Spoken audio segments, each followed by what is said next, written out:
you witnessed the awakening of Hexanimus, not as one creature, but instead as 6 creatures, having been born as clones from one central Hexanimus.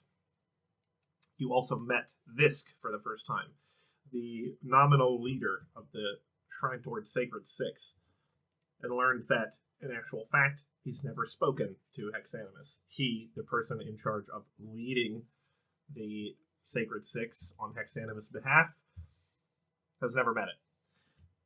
Apparently, communicates with a dead clone of a Hexanimus,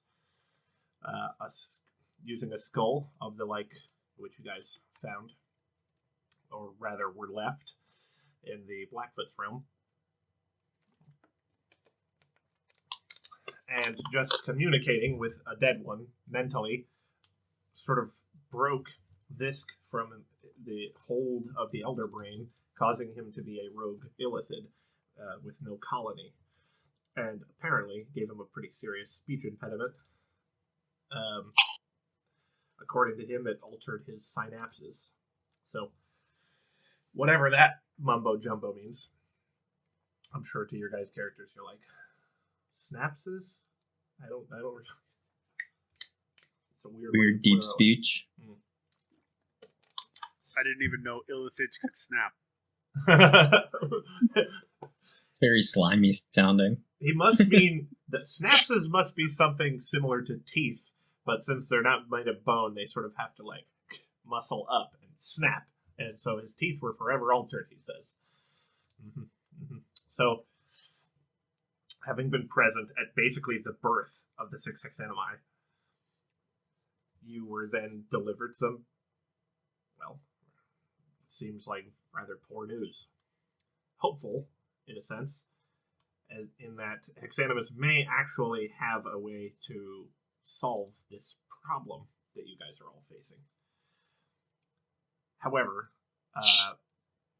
most of the details of this were communicated to you by signs being drawn in the air, little pictures and doodles, as far as the Hexanimus whipped them up in, moments.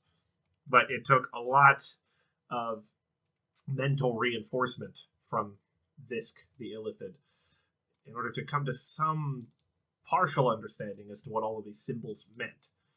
I mean, if you saw these on a wall somewhere, you would probably go, that's a neat art project. It's impossible that it would mean anything, That is how dense they tend to be. And geometric and odd in that way. But of what you could learn from this plan, it would seem that you are all due for a ride down to the end of time, where you would meet the Blackfoot, or whatever pseudonym you wish to call him by. And hopefully, when you get there, you would be able to, with your own personal power, cause the Blackfoot to retreat away from you, and then chase him. As he retreats, he goes sort of further forward in time, it would seem. What is forward to him, sort of backward to you. So if he retreats, he goes further forward in time from you, thus slightly straightening the timeline. And after enough repetitions of this, chasing the Blackfoot the whole way through time, through the use of what were described as coffins. Stasis chambers was another term for it. And in this fashion, chasing him to the true end of time, having straightened the timeline back out, and there, killing the Blackfoot. According to the others at the Shrine of Sacred Six, primarily, you have been getting this kind of information, some from Visk, but I believe this was imparted to you from Soren. It is a one-way journey, no return. Yes, indeed. Although if there were a much more dramatic and somber version of the Benny Hill theme, I think that might be a little more appropriate. With the Blackfoot gone, there would be no way to return. and you would simply wait for the end, which was just around the corner, and then cease to be. There's been some conflicting information as to what happens to the timeline. It seems there will always be some small scars. It was compared to the salted earth in Muliki's Grove after the apparent evaporation of the waters of the Blackfoot realm, which were there previous to your intervention. But that things would, for the most part, return to the way that they were supposed to be, minus your involvement, it seems. Sorry to break from the narration, but I just kind of realized that what you guys are being asked to do is basically the same mission that Alignment put himself on.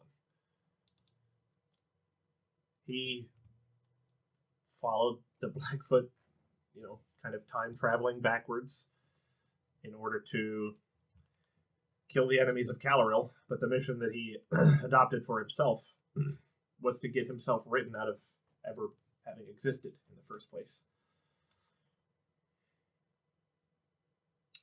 Maybe we'll call that foreshadowing.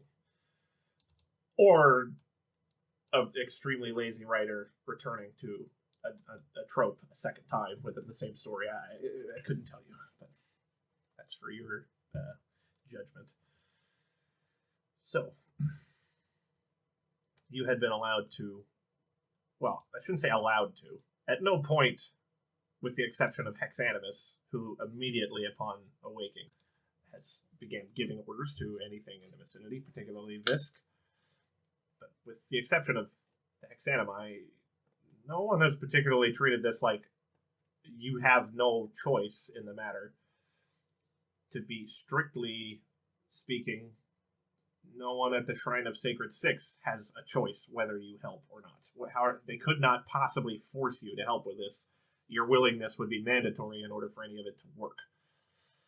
And so, I should say, there seemed to be time as the Hexanimi, Visk, and the others at the Shrine of Six prepared for this journey that was about to be made. Apparently there were a lot of preparations to be made, and though they would be done quickly, there was nevertheless a gap, during which time you guys had discussed saying your goodbyes.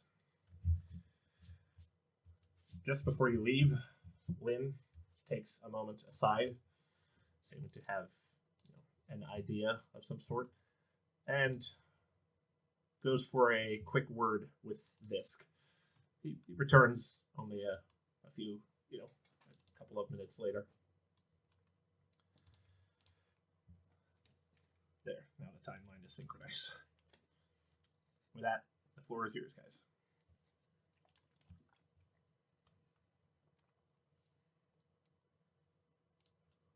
Admire,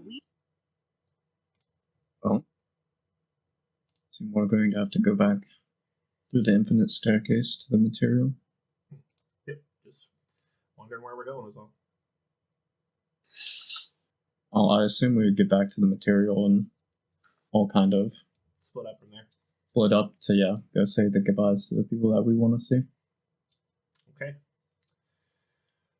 Well, I wonder how the hand is doing. for old time's sake, if you guys want to, someone roll me a 100. Let's see if we can complete. Sierra, you do it. It's been a while since we had you here. Yeah. Please roll me a D100. Let's see if we can totally sidetrack the entire. No, looks like not. Sorry. Although that is mildly close. Let's see what you just barely missed. So, as always, it is a very long feeling journey along this place. The stillness that you feel when traveling through this place bears a familiarity, a tenuous one, but nonetheless a familiarity, to traveling along the Blackfoot's realm, where time doesn't really seem to pass. The only thing that marks this long journey, other than your occasional conversations amongst each other, is a small amount of cow droppings. There seems to be no evidence of anything for a cow to have eaten, nor any place for a cow to have come from. Nevertheless, there are some cow droppings there. I was about to say, I don't know if you've ever seen cow droppings, but there's never a little bit of cow droppings. That's the suspicious part. Yeah. Miniature cows. It's not that there's anything like disrupted about this little pile. It's just that the pile is quite little, miniaturized, almost like a Honey, I Shrunk the Cow dung.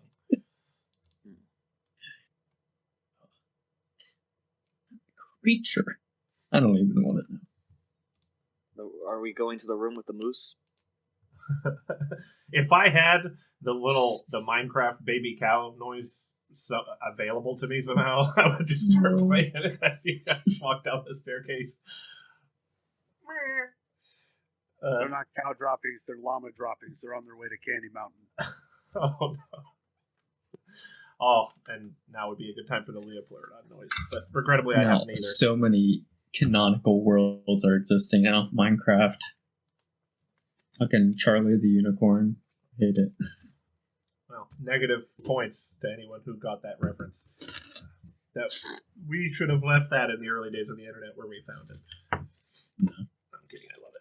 Okay, so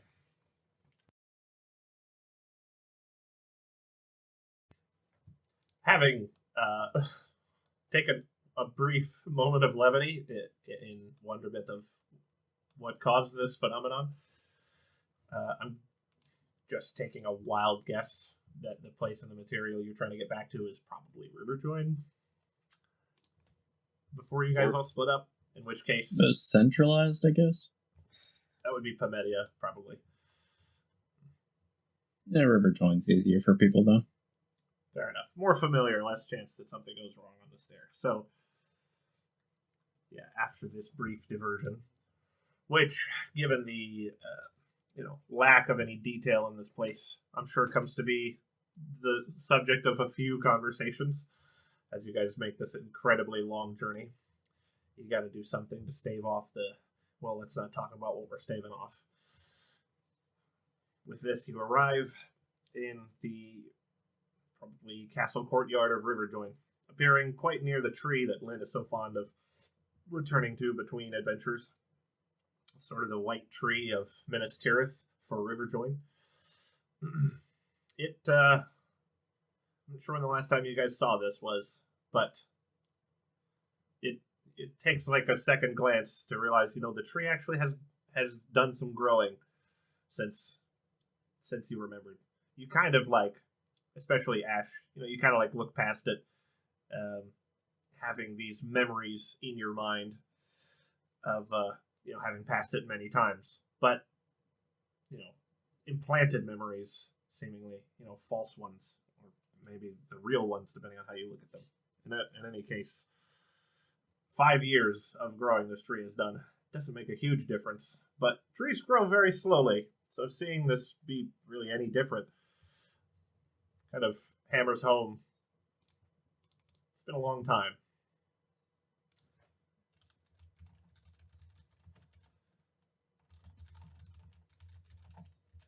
So, having arrived at the courtyard in a slightly excitable fashion,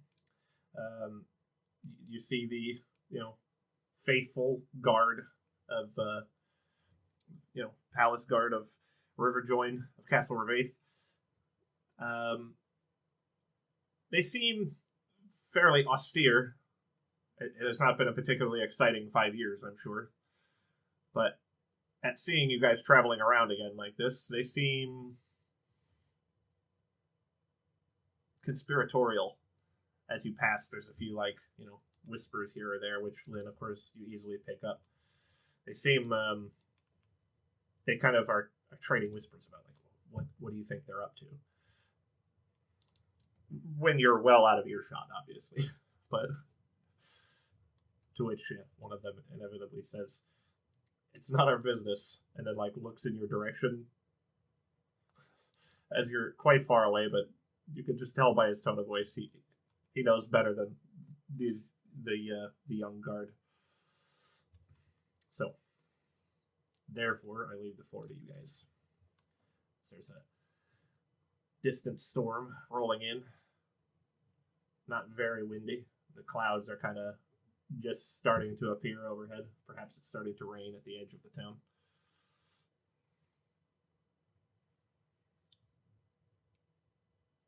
Oh. There are places that people want to be. I can create some links to different areas for you guys. If need be. But I'm sure you'd like to go back to Pamedia.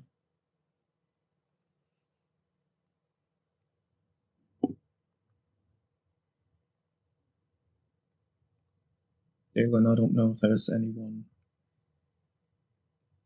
back where you came from that you'd like to visit, but I can also get you over there.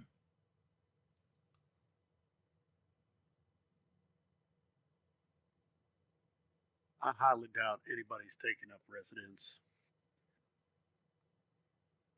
back home. But I would like to see it one last time. Okay.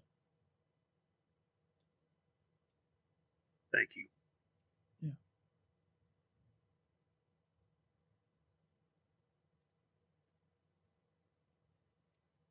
Looks to Drog. I feel like the one person you want to see is not here. I don't know. We've had a hard time tracking him, but you want to give it one last chance, see where he might be? I can try, but last time he fully had me blocked out.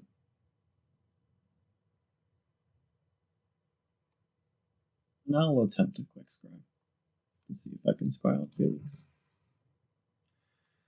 Well, as you encountered before, he seems to have taken quite some precautions to protect himself against being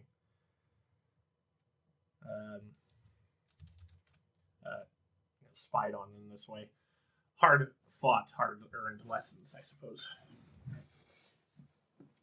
Drog, is there a message you want me to try to relay to him? Just that if he'd like to see me one last time, this might be the last time. For old time's sake. I know you don't want to see your old pa, but I'm here for you, son. Well, anything. By the way, Trevor, I don't want to take agency away from Tyler. Did Tyler say one way or the other what he wants to do? Because otherwise, I'm gonna completely puppet him. He kind of hasn't. Right, then I'm puppeting him until told otherwise. Gotcha. I think the only session that he might actually be able to make is the 4th. So Dang. We'll see what happens there. Hopefully everybody else can make it. April 4th be with you. Well, I'll basically relay anything that Drog would like I would conveyed say, to Felix. Ascending. I know you're trying to stay safe. You don't want to be found, but maybe going away for a while or forever. You want to see me one last time?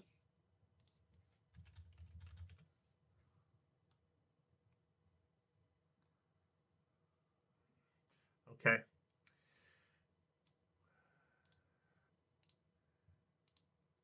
In return, he sends back, I'll see you soon enough.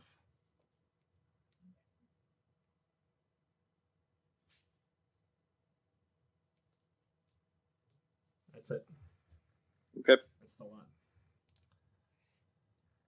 I guess he sighs. Let's see him at, Secret and Six. he heads into the kitchen.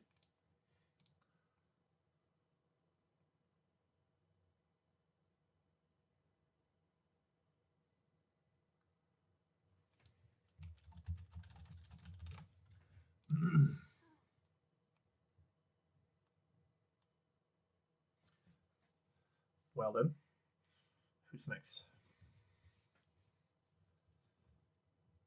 I'll look this bit and I'll say, I can't accompany you. As I think I'm going to accompany Dalen to get him where he needs to go quicker, but I can open up a tree for you. So, I understand. I know the way. he walks back over to the white tree and opens up a transport via plants to Plumedia.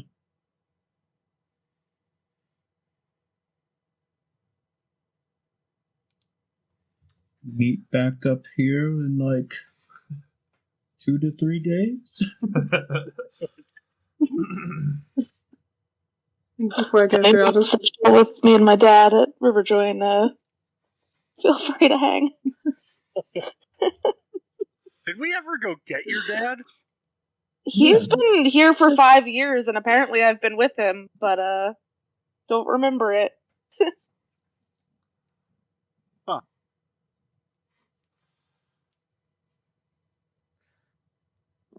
I mean, Drog will stay in Riverjoy as well. He's got nowhere else to be. Unless you want to give him back the castle. I don't think anyone's in it anymore. We gave it to the wolves. I think they left, didn't they? Yeah, I'm pretty sure they fucked off back to the cold. Oh yeah, you're right. We saved all the. I thought we saved the wolves and brought them. Yeah, we brought the lady wolf back here. Yeah. Yeah. told them, like, Regia pretty is much. still in attendance. In occupation? She's still Yeah, there. I thought the wolves all own it now. It's just like we saved them, and this is their home. And their You goblin got a minions. home and you gave it to the dogs, man. Look, it's basically the wolves with the swords in their mouths. That's who they are. Yeah, that's pretty cool though. Well then, I think Sierra was just about to say something as she's about to step through. As Spit is just about to step through the portal created by transport via plants. I'm just gonna embrace Lynn one last time. Just tell him I'm sorry. I'm sorry for what I did. I'm sorry for everything else. I understand. I forgive you.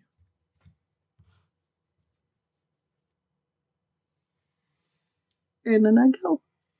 That's him on the back. With that, the tree closes. We'll come right back to you. I'm going to record the Indian music. I made a warning to not. Gotcha. Hi, Liam. Hey, buddy. All right. In which case, I think Lynn and Dalen are going to head for Heron's Crossing. I don't know how we're gonna get there because I've been over across the sea. I can transport us clear across this sea, and then I can we can essentially windwalk. fly you there. Or yeah, I I don't guess have- we could fly. I don't have windwalk prepared, unfortunately. I do have my Pegasus too, so Yes, you do. You always have it prepared now. Not right now. For a short time. I wish. Oh, I thought it was permanent. It basically was. I talked to Trevor about it. It basically was. It was, and then we transferred to God's power, and things got a little bit messed up. I mean, perhaps I'd be so kind as to let you keep it. But... In time. Can I offer you an egg? In these trying times. Always got. Yeah, I can get you over there. Might take like, I don't know how long a flight from that one port town would be, Trev, but on the west coast. yeah, where you Yeah, from Crow's where you're on Rest the East Coast. all the way to Heron's Crossing. Yeah, we're basically going from the west coast to the dead center of the map towards the south. You can rest for a day. I can prepare windwalk, and then that moves us real quick. That is true. In which case, as you guys are making your move, maybe we can switch to Spit, who I think I have to drag away, screaming and kicking, into a private room. I'll be right back. So, having been transported to outside the library of Badia, for lack of a better term, hell of a library. This. Hold on. There's bass boosted Indian music right outside my door. Oh, we come back to it if you want. I'm sure Ariel has something. No, it's fine. I just shut my door. Okay. Bass boosted Indian music. Liam is a man of taste. Dude, I hear it in my sleep. Tremendous. So, outside of this grandiose temple to knowledge, you know that today should be one of the days that Sophie is working. Somewhere within the stacks of books within lurks your woman. I shouldn't say lurks. That's not the right word.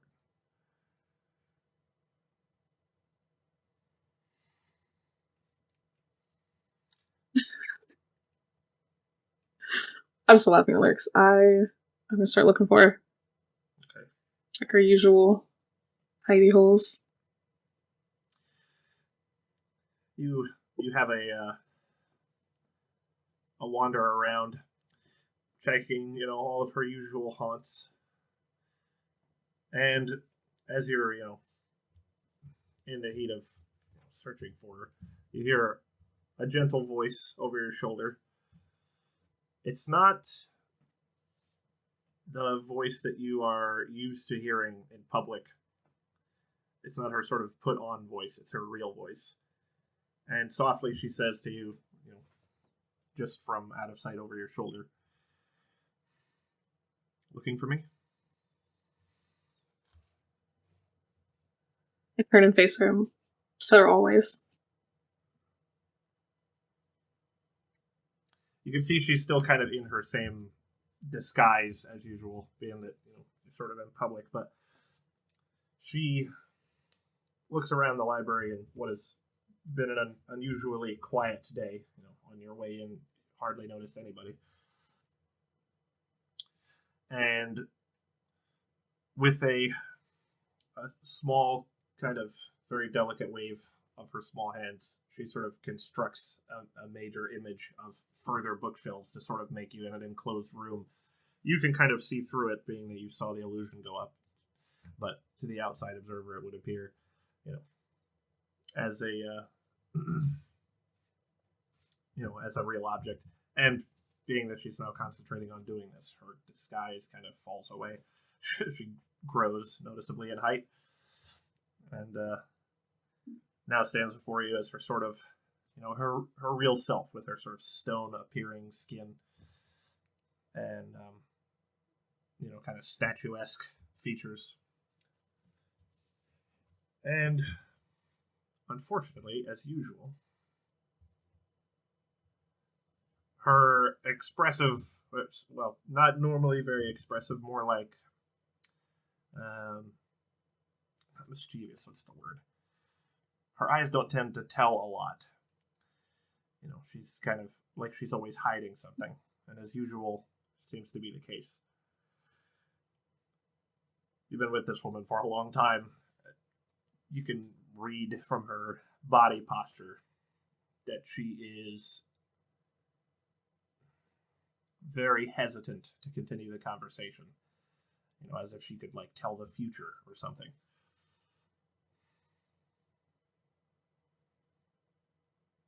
Like maybe she found out that you were cheating on her and she's waiting to see how you're going to handle this conversation. That kind of energy. I just embrace her as much as I can in her full form and just hold her tight. You're a big fella. Yeah. You're able to. And then during that I ask her, do you already know?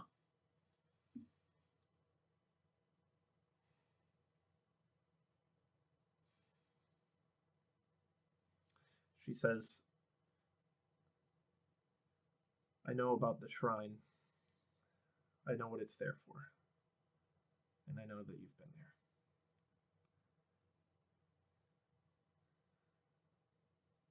So you know what they're asking of us. Only by the stoop in your shoulders. Only by that look in your eyes.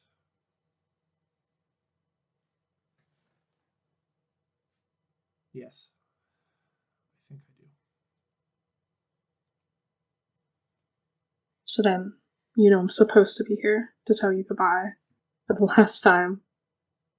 Seems we're always telling each other goodbye.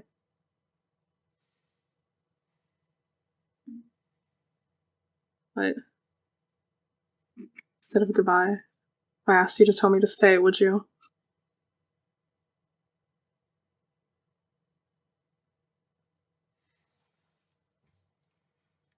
She hesitates for a long moment.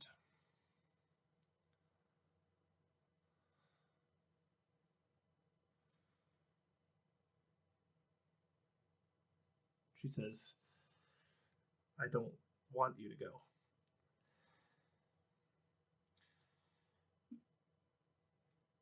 She says 5 years is a blink.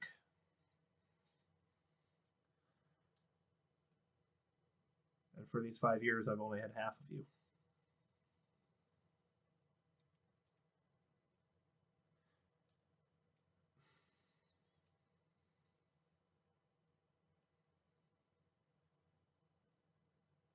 She says, and now that you seem to have woken up, the real you, the you that I met, the you that came wandering into the library that day.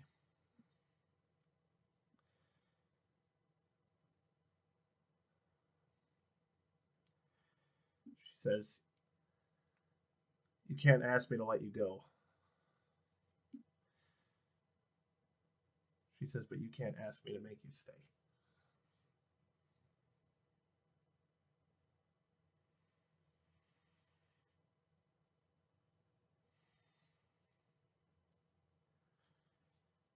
She says, you always liked me because I knew too much.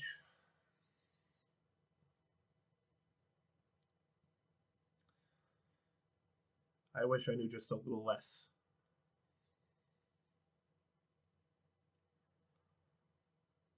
Little enough that I didn't know what would happen if I told you to stay.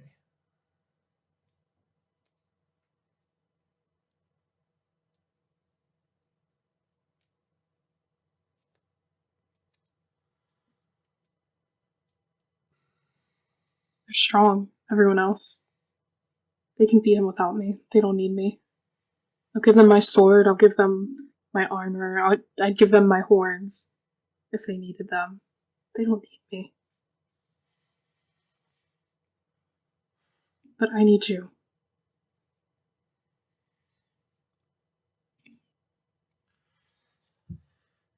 She says, I think that you're wrong.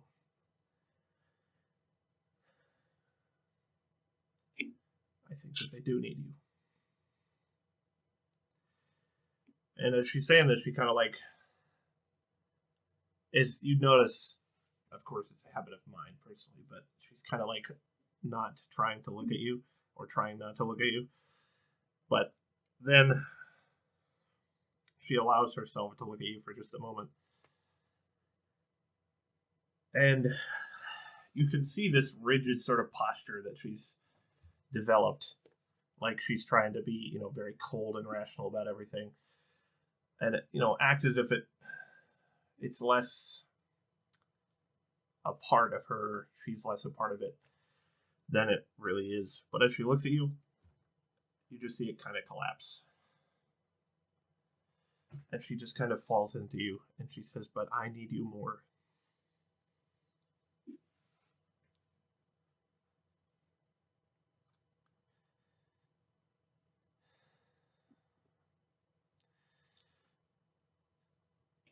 She says, I have known many lifetimes, but I have lived very little.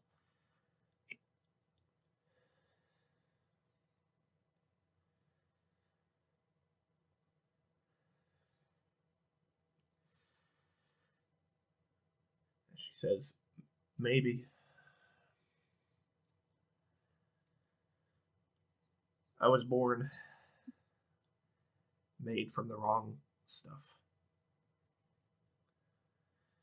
The Celestials are the protectors, the light in the verse.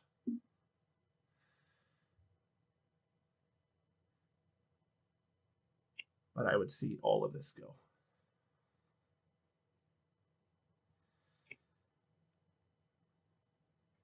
Rather than be without you.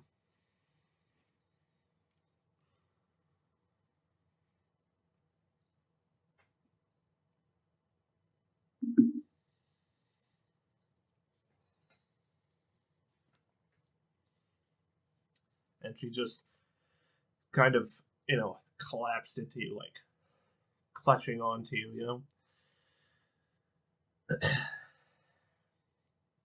This. Just kind of hold. Sorry, go ahead. I just kind of hold her tighter. I think we'll eventually like sink to our knees. Is how this sadness feels. Like, I'll accompany my brother. I'll see him off, and I'll be back.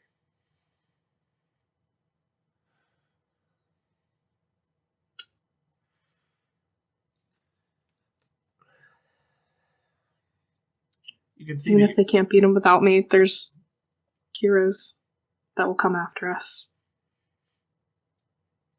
We're not the only ones in this world.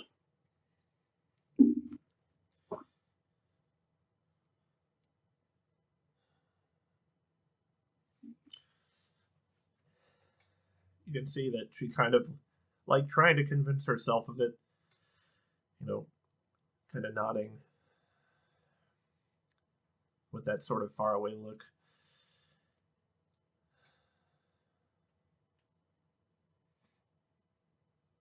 And she waits, trying to accept her situation.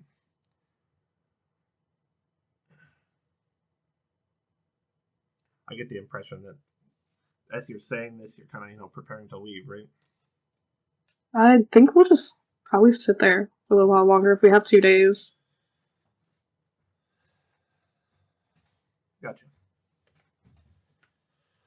And so, both of these Herculean creatures, with all of their physical strength, seeming to have been sapped of all of it, you sit there.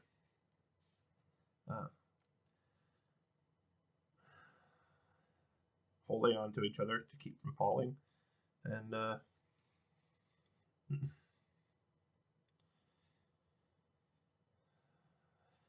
there you,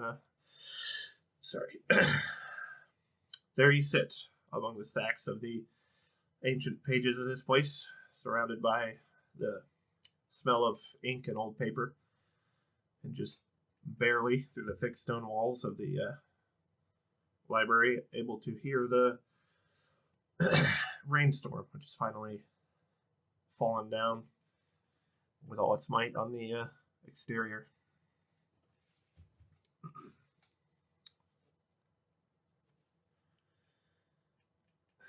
And I think with that, we'll probably...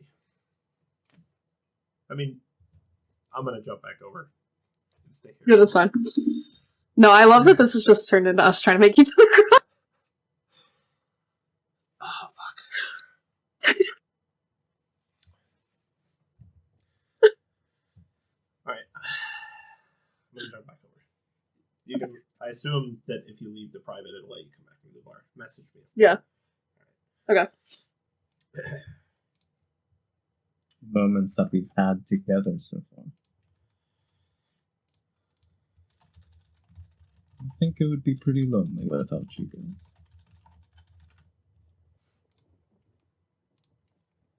It probably would, but there's enough other people.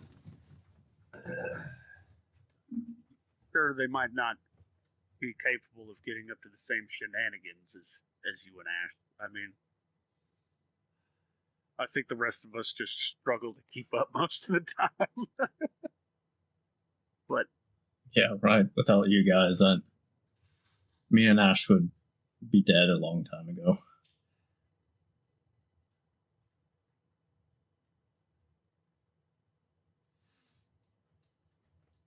But I think there's enough out there that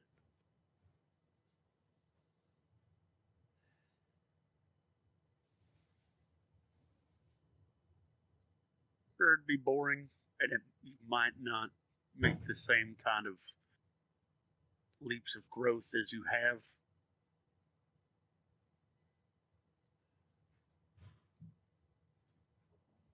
But in your case especially, I don't think there'd ever be anything boring, Lynn. You pay attention to too much. Telling me. Sometimes it's distracting. Have you ever heard Drog mumbling in his sleep? No? Well, I hear it every night. Yeah, I'm usually knocked out pretty quickly. Keeping up with you kids is exhausting. It's hard to sleep when you hear everything in like a mile vicinity. I don't know how you stay sane. We're literally just sitting outside of Crow's Rest, like a couple miles outside of the city, just sitting under a tree. Just waiting. Yeah, we were just waiting for you. Gotcha. Wow, and you can still hear the rain all the way from over there, sitting under a tree. No escaping the rain, it would seem. Although, I blame Lynn. He's the nature mage. Presumably, this is some kind of Men in Black effect, where she's like, lots of people get sad when it rains. I could change the weather, but nah. I like the rain. Lots of people get sad when it rains. It rains because you're sad, honey. I love that movie. Anyhow. So, well, I hope you guys have had your rest, because I think Lynn's going to change out for Windwalk and speed your guys there, yeah? Yep. All right. Well, I guess we cut away from you guys for long enough. So, the journey to Crow's Rest then. Being that it is the turning of the season, you guys wander in and out of a few, little rain showers on your way there. But for the most part, flying a decent chunk of it above the clouds, your journey is not, hindered by anything. Dalen, you become aware as you guys are flying through the clouds of a few little obstructions peeking up through the clouds, a few mountain peaks, and you recognize them. In this part of there should only really be a few mountains. It's a pretty flat continent, so you must be near to Waygather proper, perhaps a little too far south to be near Crow's Rest. But for this, you guys kind of descend and head off for the place itself.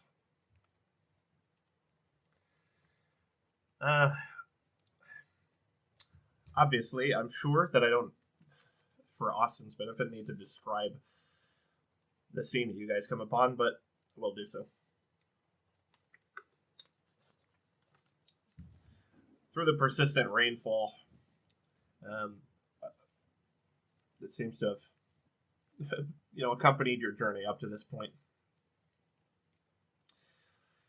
you can see that in the valley, just beyond what could be called mountains, sort of bordering hills that surround Crow's Rest,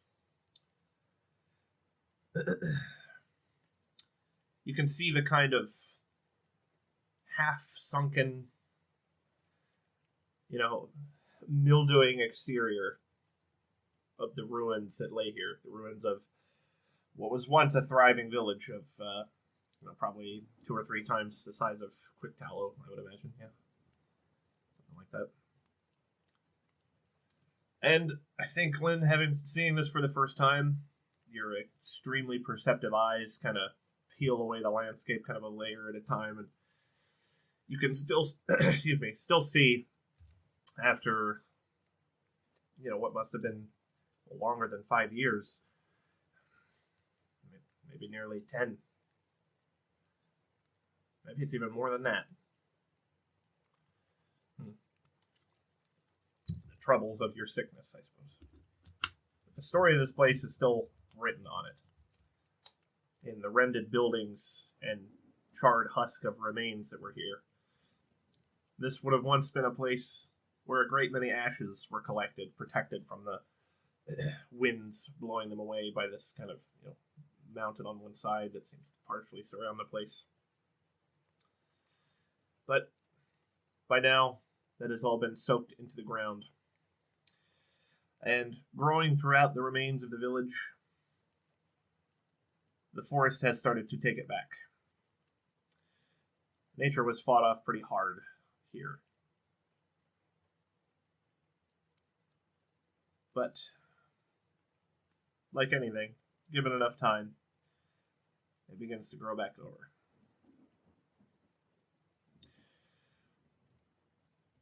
The majority of the village by now is sort of obscured by a sparse covering of trees. A lot of them are relatively young, but by you're 10, 15, you'll get some trees that are fairly tall, and they're kind of being lightly buffeted by the storm. You can see fat rain droplets kind of collecting along leaves as they slide down, and as you're passing beneath some of them, you can just see like the ground around is all soaked, but right underneath the trees there's that little kind of spot of just vaguely damp earth, protecting the base of the tree with all its leaves and everything. As you peer around the remains of the town, Lynn, your eyes fall on a chunk of the terrain that is kind of missing the presence of much foliage at all. And as you look on the destruction of this place, all around it, should I say, you can see that despite the fact that nature isn't trying to claim it back, one of the houses seems particularly sort of untouched. You can see a forge there, not having a fire in it. But you can see the absolute destruction of this place. Thorough destruction. And then this one house, now having seen a lot of wear of the elements, no doubt it is moldering inside and mildewed, and the roof has started to come in. But this is the tax of time. Whereas everything else here, its time was cut quite short. You can just about see, as you begin to approach, with your insane perception, Lynn, a sign swinging on the front of that lone house. But from here, it's all a bit too murky to make out. I would suppose that you guys have come down and landed near the outskirts of the town. So I leave the floor with you guys.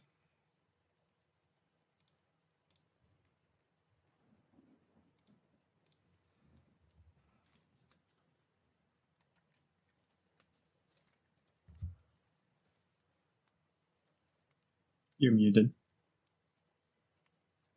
After Dalen regains his corporeal form, he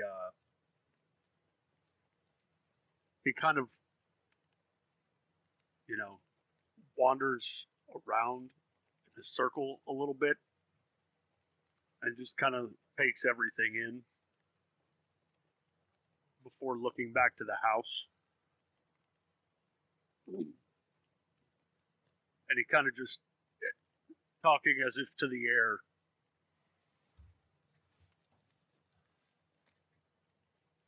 This is the first time I've been back.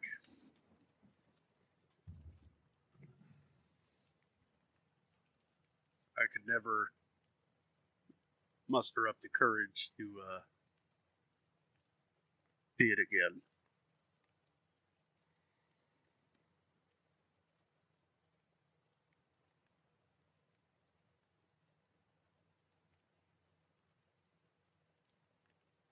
He kind of wanders over to the lone surviving house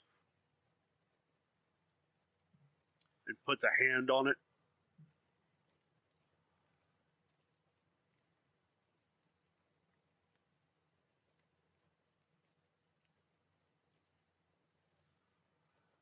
Lynn, you can see with your as you approach a little bit, the sign hanging over the front of it. It's a bit old, it's a bit weathered, but the words "sharper than a dragon's claws" have been, as like the tagline for the business, inscribed on this thing.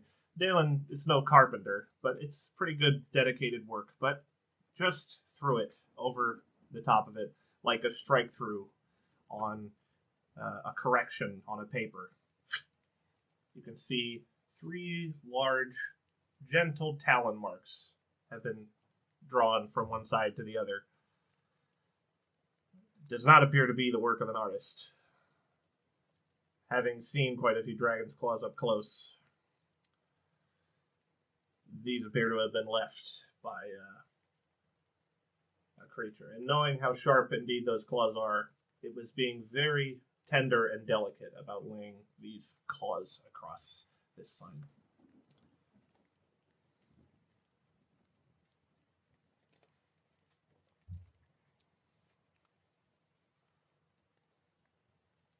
I built this house for her.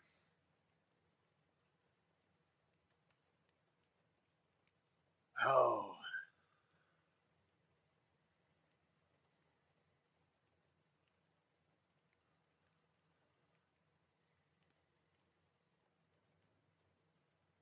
Shakes his head.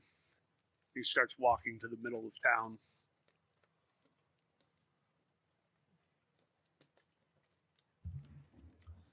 As you're leaving, you can see the forge now long cold, but you can see things have been left out.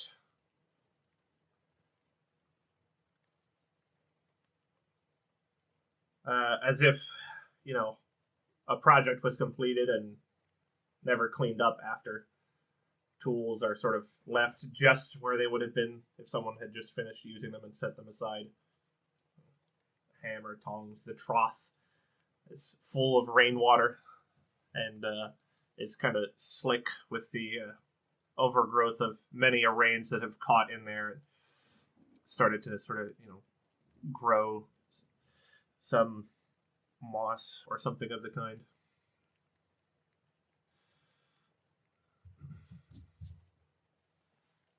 Heading toward the center of town, Dalen, you can see the the proud church, or I guess it would be a temple, which stands on a raised bit of the town, or at least where it once stood. The hill is pretty much barren at this point. Even now, you can see that the solid kind of stony surface on which it was built for stability is charred a deep black, many, many years of rains having been unable to remove those stains.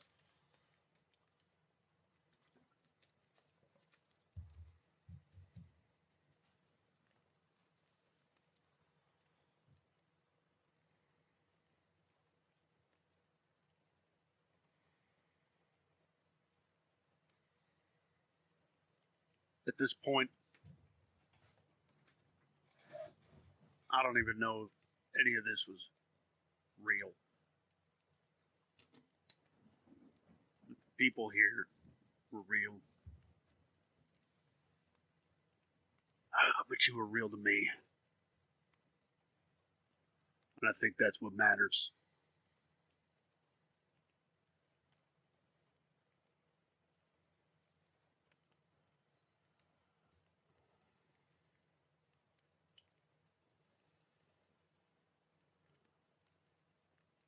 I don't really know what I was expecting to get out of this, Lynn. Saying goodbye to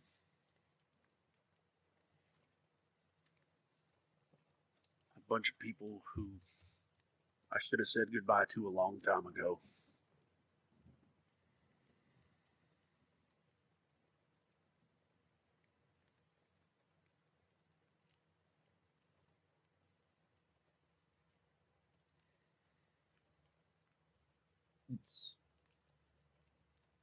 It's very real, Dalen. I can see clear as day. And what you've done these years, I don't even think I would have been able to go on. The strength and the love that I see in you. These people were very real.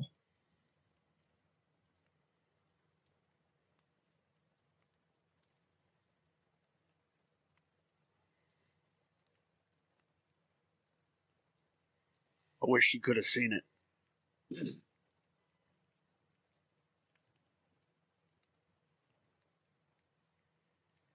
There used to be a stream that came down from between those mountains and flowed right outside of town.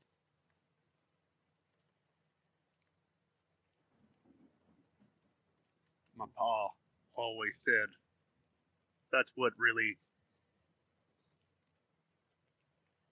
made our forge different.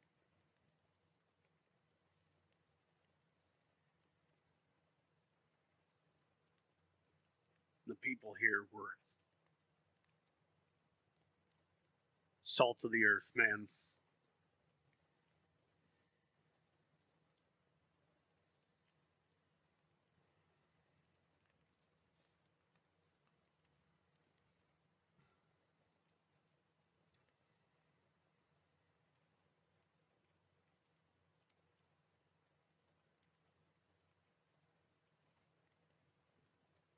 I hope that someday I can. I hope that with what we're doing, things may be a little bit different.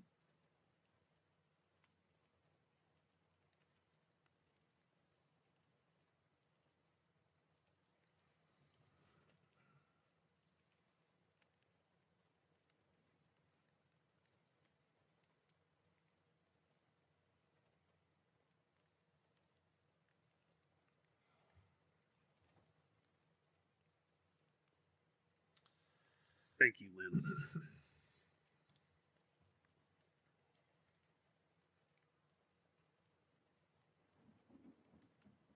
If I do end up staying out of stasis, I'll make sure that this place grows again. I'll make sure that they remember you.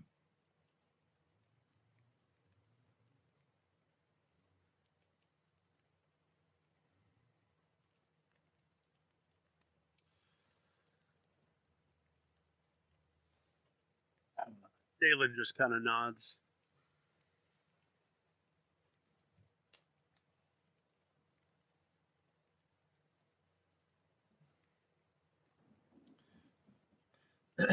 Well, gentlemen, I presume you can find your own way back to Riverjoin. Yeah, in 6 seconds. Maybe we'll check in with the two that we left behind. It seems like maybe Drogman has raided the cheese coffers. Yeah. But I wonder what Ash has been up to in this time. Yeah. Yeah, I mean, Ash doesn't have a whole lot of plans in terms of goodbyes, partially because she's not fully resigned to a goodbye, but was planning to just kind of go meet up with my dad and yeah, I mean, like, I apparently have spent 5 years with him, but I would love to actually know him as this new version of myself.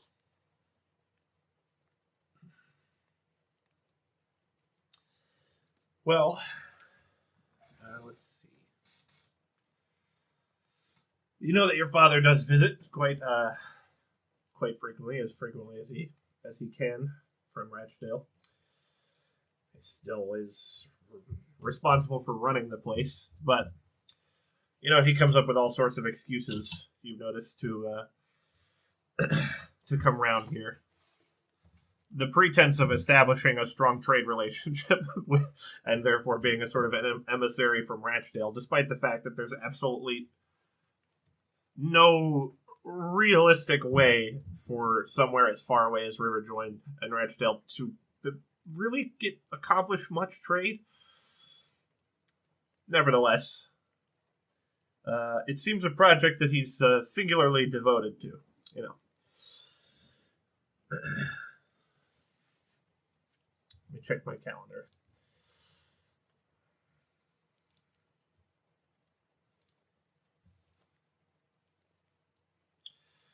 Well, it wouldn't have been the day that you arrived back, but in the day that Lynn and Dalen were resting and changing up spells and traveling.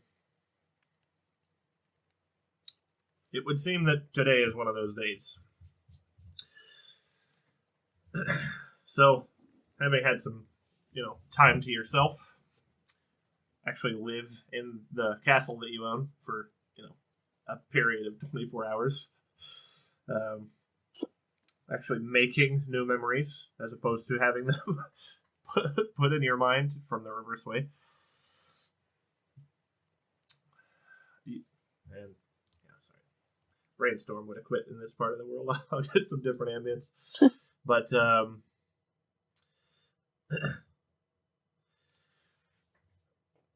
you hear the familiar sort of small caravan making its way, kind of echoing along the stony surface of the top of the island that Castle Revaith sits upon. And you can hear it, the caravan making its way up, and you look out of one of the upper floor windows and see the symbolism of Ratchdale, the heraldry, should I say. All struck, and a small group of people, a few guards, but mostly sort of personal servant kind of types, accompanying their way up. And as would be usual, as you kind of head down the stairs toward the court where he's going to be expected to show up first, they're sort of politely waiting in the lower area of the court, kind of awaiting to be announced. And naturally, it's you that gets announced first, and everyone does the polite thing as guests, and they all, make their small, your father probably, his small bow. The rest of them are probably expected to put a little more effort into it, but your arrival is announced by one of your courtiers, and sorry, I'm a little mixed up. Probably you would have been informed just beforehand. Not that you didn't already know it, but tradition and all of that stuff, etiquette. You were informed that Arthur is here from Ratchdale, to just to further the ongoing discussion about trade relations. Are said in the kind of it's very businesslike and polite, but it seems like a tiresome thing to have to repeat every time the guy gets here. But there you go. Then your arrival is announced. And make an insight check as you, see your father. So good at that. Well. That wasn't terrible. Yeah, that's actually pretty good.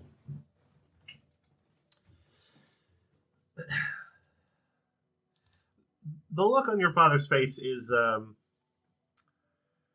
very businesslike, but and as he sees you, he does. You can tell it brings him joy to be able to see you and interact with you and everything.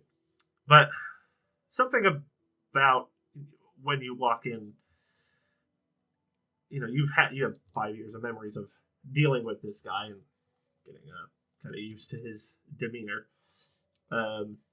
Post you having run away from home, because of course that's going to change any relationship, everything you guys went through. But the sort of new normal for you, you've had it 5 years to get used to. And something about his expression is quite different. Almost like, not suspicious, but like curious as you enter the room. Like, almost kind of hopeful. And a little bit expectant, but doing his best to kind of put a veil over that. So, all the, necessary etiquette having been fulfilled and everything,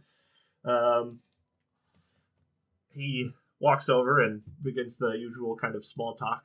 You can see he seems, as he begins to say this stuff, kind of like he's not really focused on it, more like he's trying maybe to get a read on you.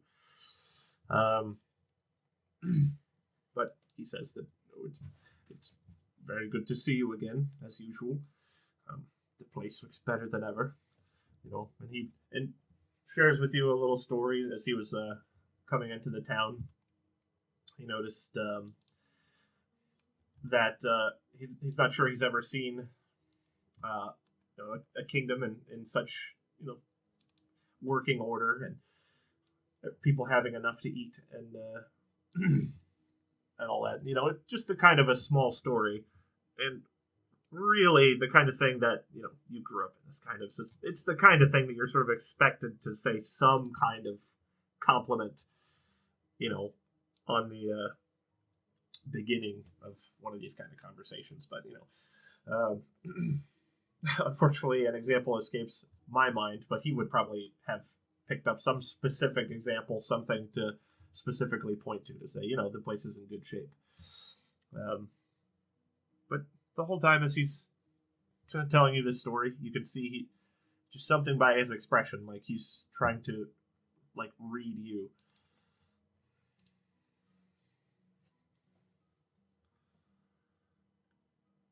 Are you wondering if this is real me versus time phase me? What's going on? Seem off.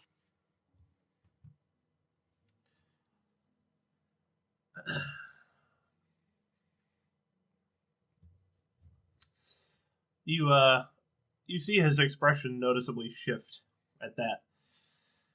And he says, not very convincingly, he says that it was a very difficult journey on the road, and he apologizes.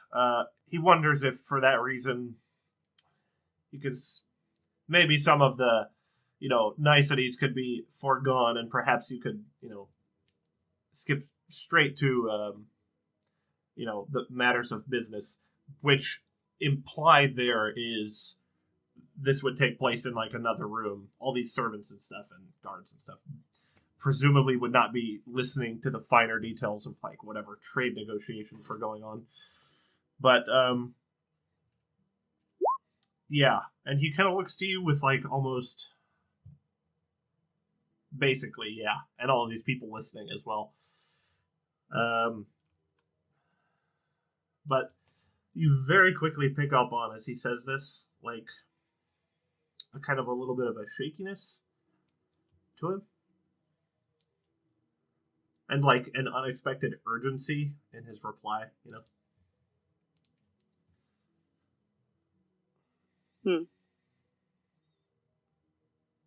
Well, I wasn't planning to discuss business, and I think this interaction tells me a little bit more about the past 5 years than I would have gathered from asking the question myself. But if you knew me, you would know that I don't much care for or about business in general. I really am here to, what's the phrase, make up for lost time? Now that I'm saying it out loud, feels like kind of a pun, but not one that I care to explain. Kind of just wanted to know what you think about me and if there was an interest in trying to know me. Because I certainly feel that we've missed out on many opportunities, but anyway. If I'm taking too much of your time, I understand, but that was really all I was hoping for, was to see if you wanted to know me, and if so, allow it to happen. With a very shaky voice, he asks that everyone please, if they wouldn't mind, and of course, doing his absolute best to, not try to order people around, and he does not run the place. But with a sort of a serious urgency, he asks everyone to please provide some privacy. Some of your people kind of, his people, of course, immediately begin to head off to it. But some of your, your guards and courtiers kind of glancing from you to the door, kind of trying to read your response to this and if they should get lost.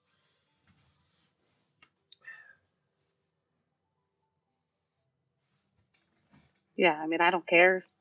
Get lost, I guess. Seems important to Dad. So he mostly stares at the floor as this goes on. But as everyone kind of filters out, you just hear him get let out this really big breath. And he says, I am sorry.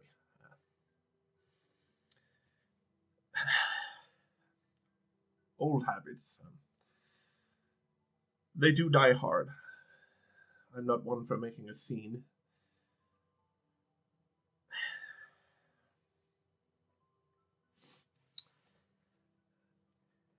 It's just that you seem so much more lively than you have been. And,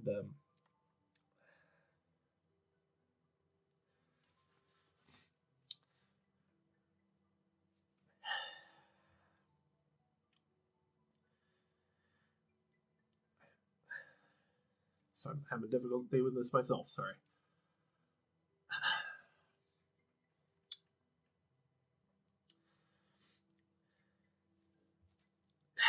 He apologizes for being, rude, and he says that is not what my intention was, to make you feel that you were taking up too much of my time. It's just that since you left home, I haven't felt that you were quite the same girl that I used to know. Of course, how could you be after everything that's happened to you? And I've tried to keep an eye on you over these past 5 years. But sometimes I wondered whether it was you I was talking to, or someone who I altogether didn't know. I can't blame you, naturally. I suppose I can only blame myself. My father protects, and I cannot say that I have done the best job in that regard.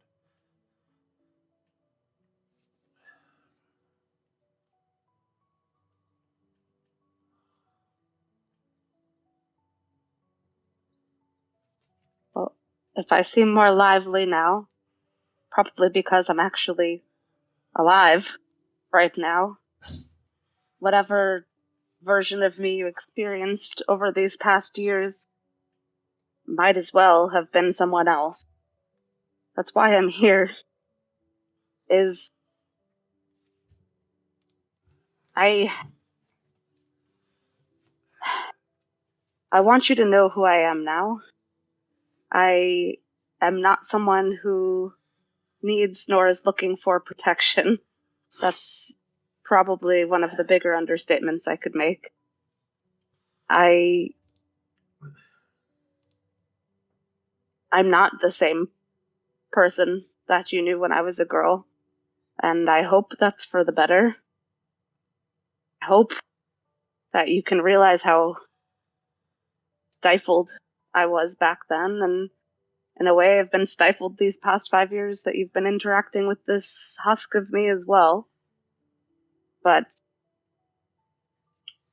I really think I've just scratched the surface on understanding myself and how to interact with the world, and so I'm not really even looking for whatever you perceive a father is or should be. Just another person that might want to know me.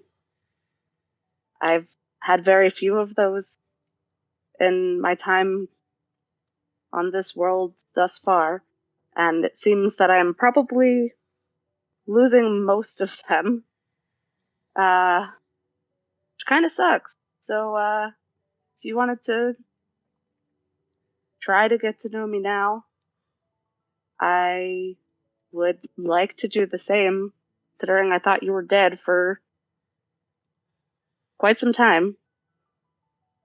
And the fact that we've even had this last 5 years together has been quite a shock to me. So I'd like to do it right, or do it authentically.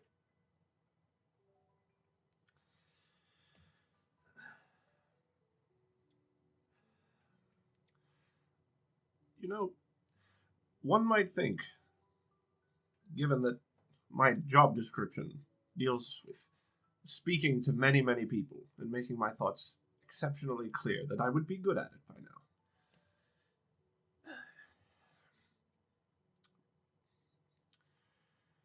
One would not get that impression from this conversation.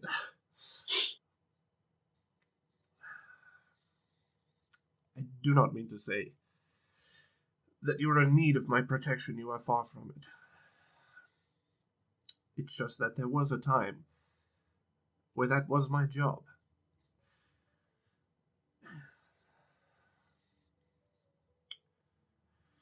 I loved your mother. To be frank, I still do. I often wonder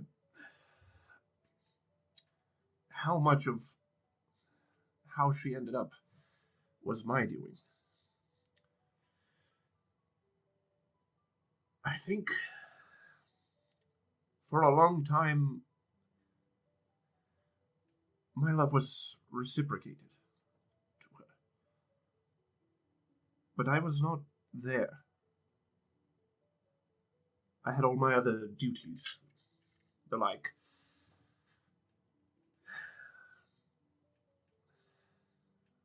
One wonders how long someone can hold on to the small piece of me that I was able to give to her. And after everything that's happened, I should be furious with her.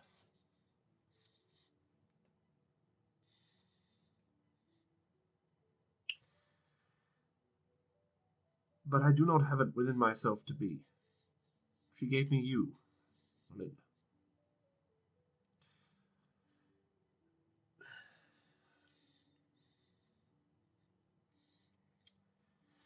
And to return the favor, I only mean to say I should have done a better job.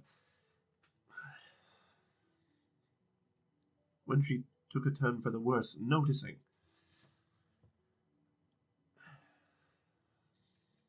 Rather than being so caught up. what seemed at the time to be very important affairs.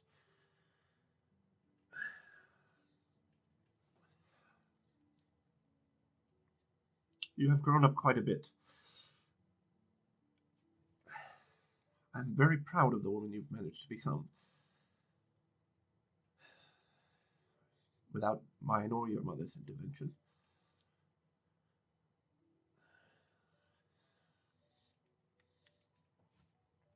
I do wish I could have seen a bit more of it.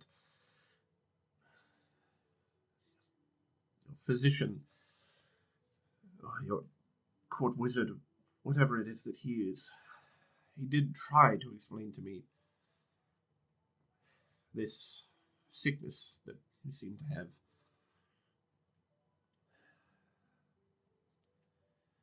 I suppose I always wondered if he was merely being polite in telling me this. I am a man of letters, you see. I would like to think that I'm a pretty decent mathematician, and to me the math says as follows.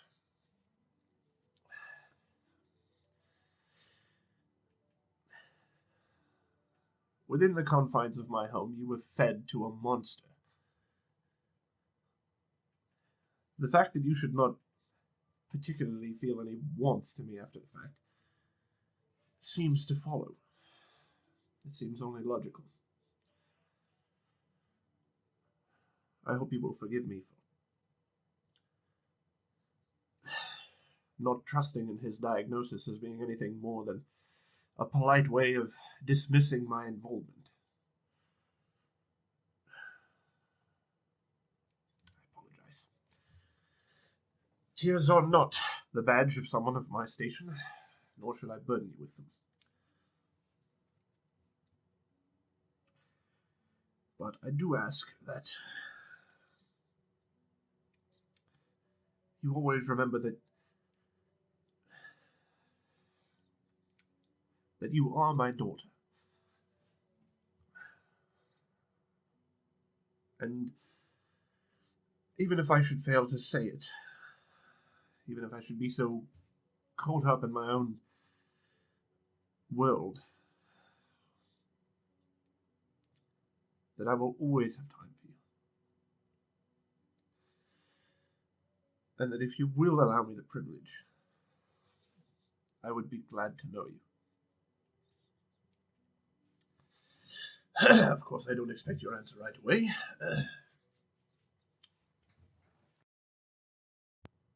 Sorry, guys. Well, I'm glad to hear it. And I think the point that is not quite sitting right with me, for lack of better words, is that you think that I've gotten to this point or become who I am without intervention from you or the person who called herself my mother. That despite both of your flaws, that a large part of who I am and where I've gotten to is because of those flaws that you each possess. You self-admittedly have been at various points self-involved and preoccupied with your own pursuits, and because they're meaningful to you and you're passionate about them, and sometimes forget to look outwards and are looking inwards. And I can say that that has been a trait of mine that has persisted as well. And while it can cause problems at times, I hesitate to call it a flaw, because it gives me drive and it's helped me gather strength and grow. And would I agree with how Mother went about her? I don't even know what words to put to it. I don't agree with how she went about things, period. But I can say that at the heart of it, I recognize that it was about wanting something more, never being fully satisfied, for wanting to be something different and special than everything that she saw around her. I would like to think that I would have ended up possessing those characteristics had I not had to fight for my soul and freedom from an ancient black dragon. But here we are. And I think I too, for better or for worse, possess a lot of those same qualities. There's a part of me that probably will never be fully satisfied with where I'm at or what I have, and will always want to grow and be something more, something beyond what I see around me. That I don't think is a bad thing. So I can see, I guess, what you saw in her. I just hope that I can do something better with those qualities. If you will allow me So that's sorry. Go. to say that's the person that I would like to know.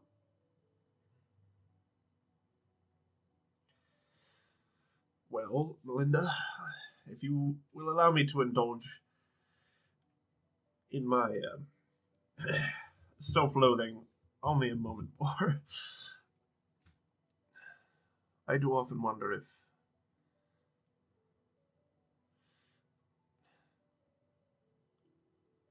my inattention was what drove your mother to seek her attention elsewhere.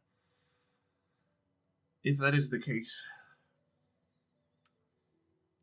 and if it is something you have inherited from her, then I am sorry to say, but in good conscience, I do not believe that I will be able to spend much time away from here.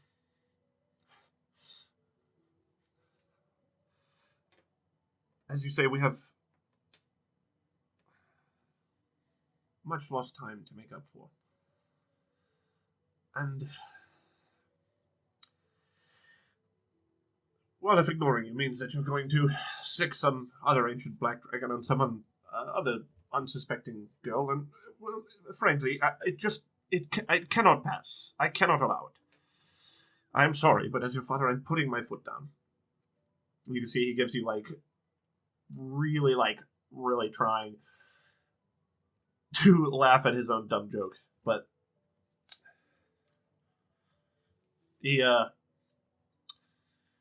you can see he almost, this hopeful look, I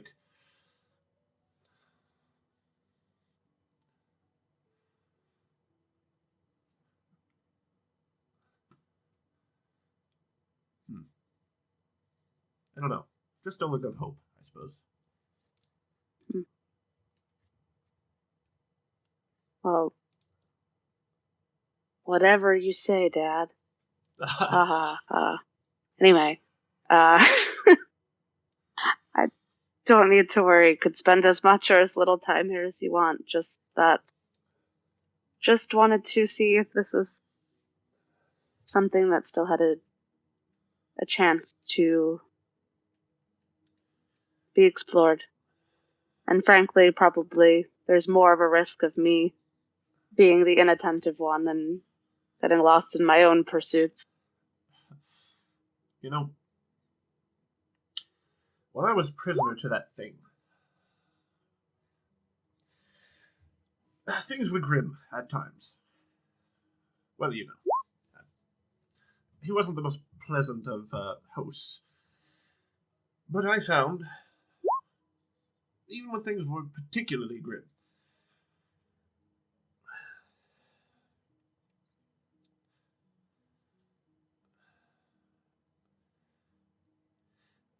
that I was not without hope. I knew you were alive out here. Well, he rather made sure of that. I suppose what I mean to say is that perhaps there never comes a moment where there is no hope. Perhaps there is always hope.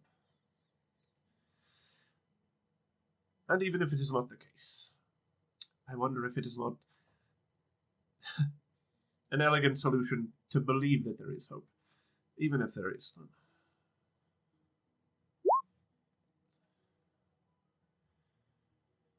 After all, that sort of self-aggrandizing delusion is what led me to live through my experiences, so... Well, sort of a superpower, wouldn't you say? Being able to convince oneself of such things.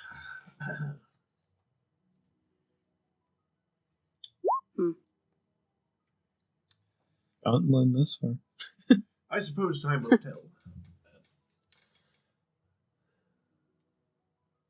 But I'm willing to believe it if you are. And you can kind of see a man who, even when he sent you, like, messages over the last few years, and even having,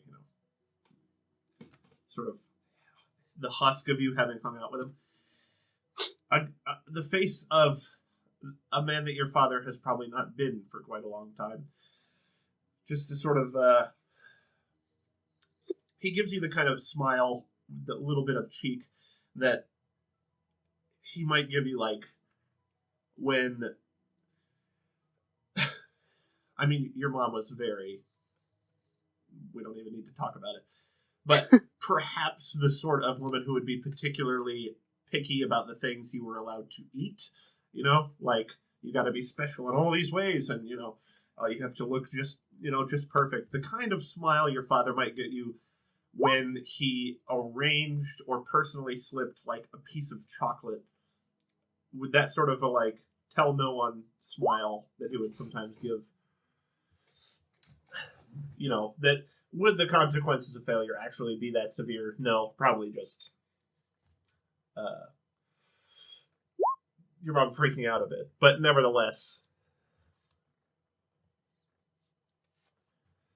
yeah, just that little, like, as he says, I'm willing to believe it if you are. Like, believe that there is hope if you are. He gives you that sort of smile. Well, I'm glad that I can still find humor in all of this, and that not all has been lost. There is a small matter of time, as keeps coming up, and figuring out. Well, I won't bore you with the details, but figuring out some stuff. This sickness that you weren't quite sure if it existed, unfortunately, very much does. And haven't quite come up with what I would call an acceptable solution quite yet. But we're working on it, so for better or for worse, at least now I can say that we've had at least one genuine conversation. And hopefully there will be more. That's all I can do is hope.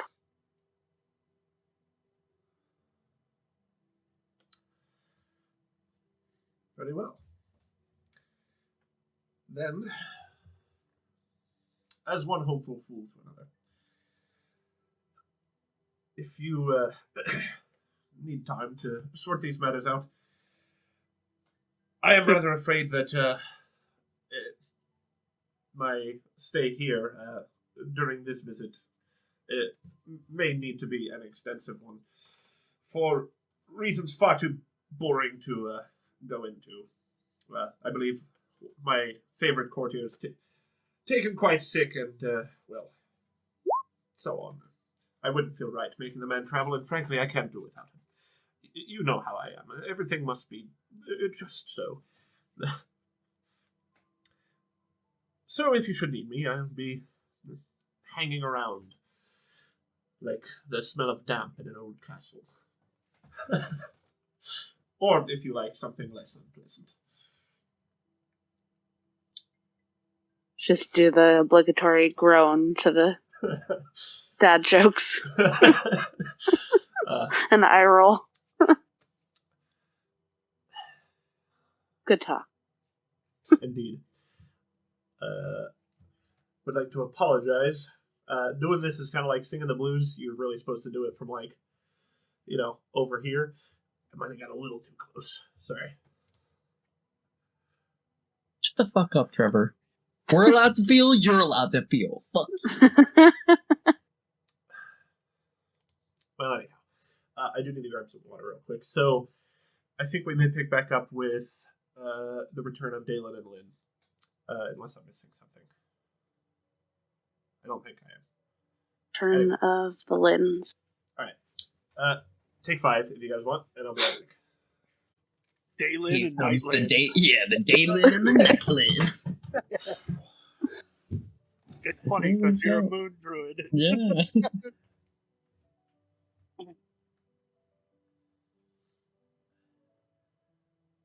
Daylin should really just change his name.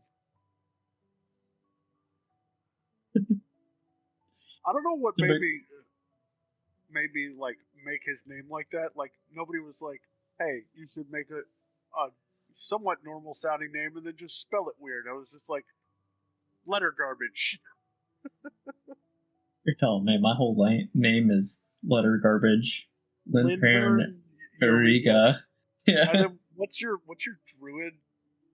Cultivator Leve. That actually does have meaning though, because cultivator is like a cultivator. He helps grow the land. And then Leve was like, I'd have to go back through. I have it back in my notes, but it's like essentially a title for like a new leader or something like that. Now, Lynn, I didn't even think of the nickname Lynn. That was all you guys. When I made the character, I was just like, people will call me Lynn here. No, it's just 2 syllables. You're that, gross. 2-syllable name? Lynn. I feel like it was a combination of Kudo and Ash just being like, nah, too complicated. We're just going to call you Lynn. And here I was thinking everyone was just going to call me Cood. Who? Too many syllables after all. Cood.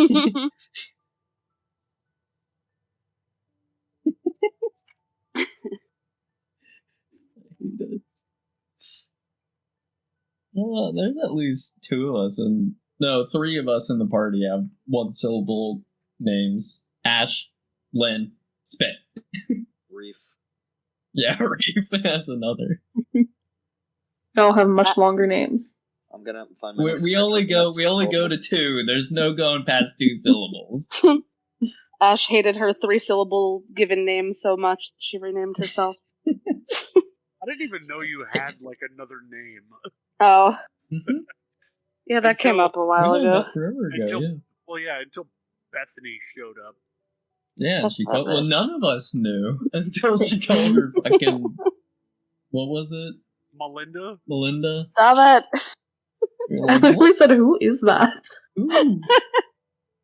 Don't worry about it. It doesn't exist. That's not me. Meme of who? From Guardians of the Galaxy.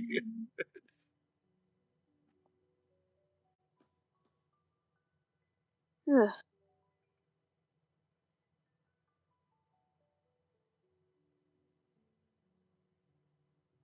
I have notes from so long ago.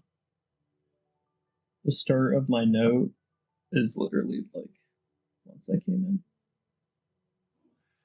My first note is Glasgow, town of halflings that have been corrupted by demon blight.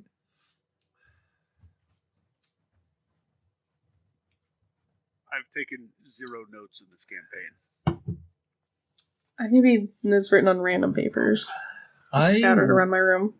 I like writing notes, not even like to reference to like understand stuff, but just for like a timepiece. Because I like just going back and being like, oh yeah, I remember those days. Like, I remember when we were doing this stuff.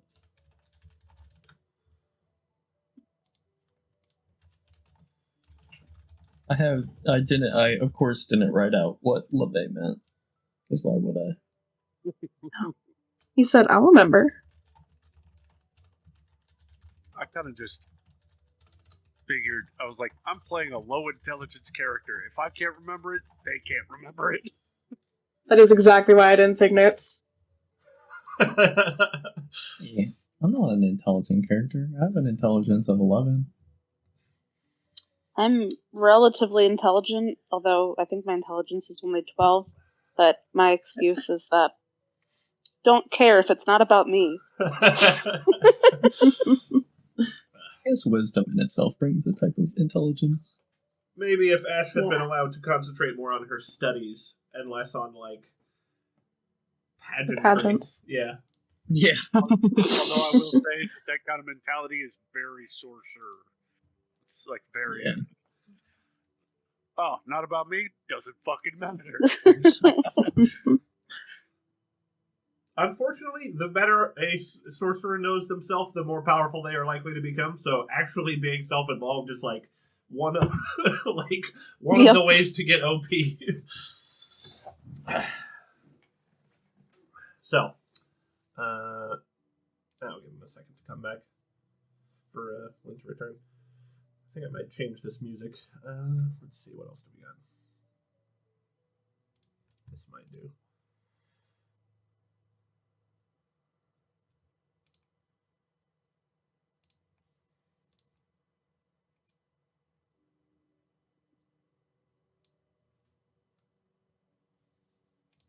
Spooky. I could have put you guys back to like here for old time's sake.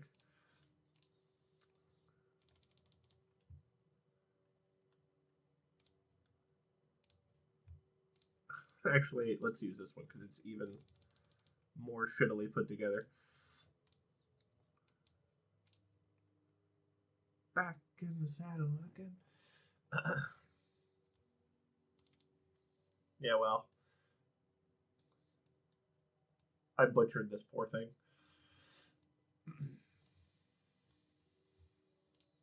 I went out there to check on Cody, and she's asleep on the couch, like covered up, and her arms are wrapped around something. And I looked in there, and all I could see was Kipo's face, completely covered. Like it's just like, hi. he's like, when you get a second, could you help, please? I was like, yeah, you're good. Then Austin left. Balls. Well, Lynn, as you are the one in the driver's seat of this, the plan is just to meet back up at Riverjoin, yeah? Yeah. Okay. In which case, Spit, are you... Yeah, If we have- I'll meet back up in Riverdorn. Okay. I'll probably spend the rest of the day there and then go back. Gotcha. So, your arrival would probably slightly predate Lynn and Dalen's arrival. But, the castle seems pretty quiet. You can't find much of anyone. Mothrin has... he probably would have said, but Mothrin basically said he... Mothrin would have actually caught the train to Riverjoin with you. And so he'd probably come back with you as well. You mean Pomedia? Yes, that is exactly what I meant to say. Sorry. But That's what I figured. Professor Zubix, he said he was going to go talk to him. I don't know if Spitz ever met Zubix. I think. Yeah, it's- it did. Mm-hmm. But That was anyway. whenever we did the whole stone thing. Right on, yeah. So anyhow, said he was going to go have a word with him just before. The following day, you, I think Spit would probably have to ask around about Mothrin because he doesn't show up. And being that Mothman's a pretty peculiar looking character, you do eventually get some directions to this like squalid little house that has Zubik's name on the door. And you knock on the door and it kind of opens, and it just reeks of alcohol inside. And you can see Zubik's, who is like in the only chair in the house, right? That's like a little too small for him. So like his knees bent back at an odd angle, and he's like his arm is splayed over the chair, and his mouth is like wide open, and he's still got a bite of food like chilling in there. And Mothrin, meanwhile, is like face down on the floor, looking like some sort of weird runner mat or something because he's so long. And he's sitting in what at first appears to be a pool of his own blood, but you quickly realize it's some kind of like thick rum liqueur or something. But yeah, honestly, it probably takes you a second because he's sitting on the remains of the bottle that's now smashed, so he is probably slightly like cut, but it's just like breathing very shallow against the floor.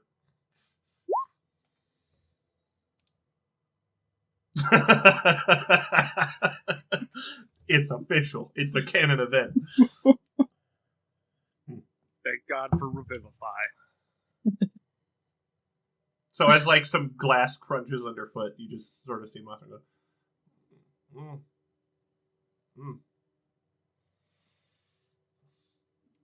and like Pick him up, crack him like a weapon, throw him over your Really? shoulder. It's like, come on, dude. Get up. We gotta go. oh, you're being so loud. Please don't.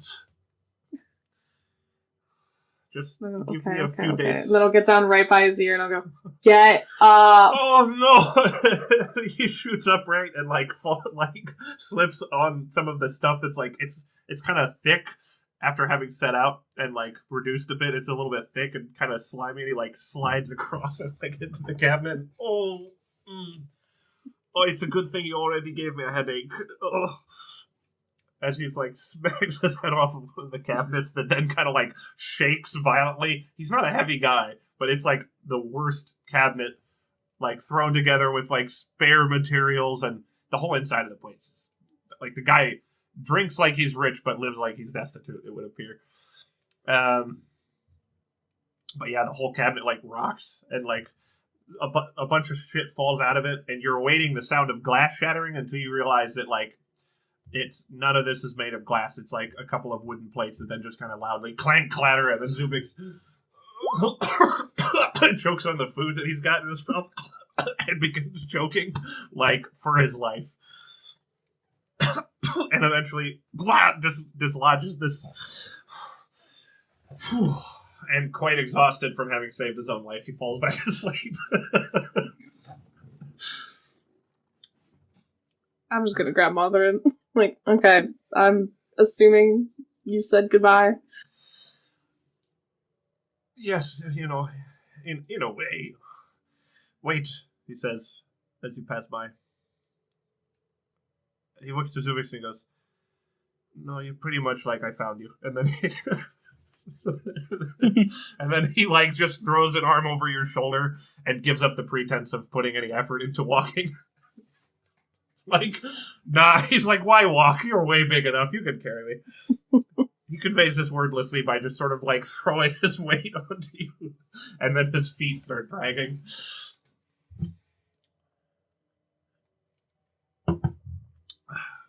As the door as you like push the door slightly open, you just hear him make this like noise and just like bury his face into the only place that provides any darkness. I think he probably tries to bury his face in your armpit. I promise this isn't some sort of weird thing. It's just where the light wouldn't shine. It is one of the nicer places that the sun doesn't shine, if you will. Yeah. So like between his arm and like trying to do that. And that's pretty much how he's going to be for a little while. Now, does your DM have the most entertaining reasons for characters not to be interacting, or what? As he's just like recovering from his ordeal. Much more taxing than going to hell, I'm sure.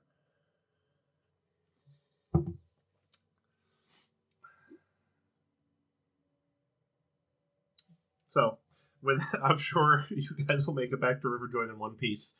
But, yeah. So, as you get a little help on your way in, when you near the castle, people like recognize Mothra and like, oh, okay, and give you a hand carrying him in. And you can see, you'll probably see, you would have been delayed by Mothra. Dalen and Lynn, you probably got back first. In which case, while we wait on Spit to rejoin the party with Mothra, is there any final matters? Or can we assume you guys chill out for a little while?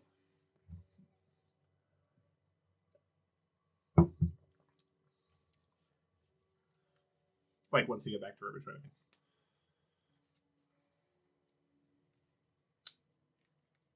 Think I'm good. Okay.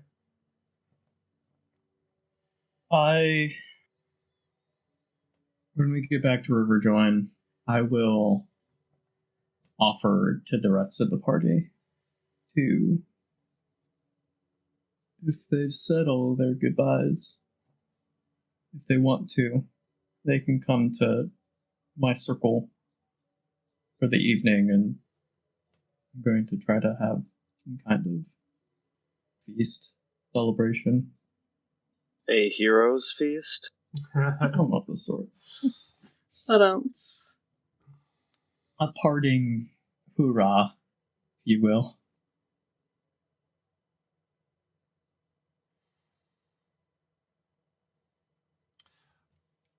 Well,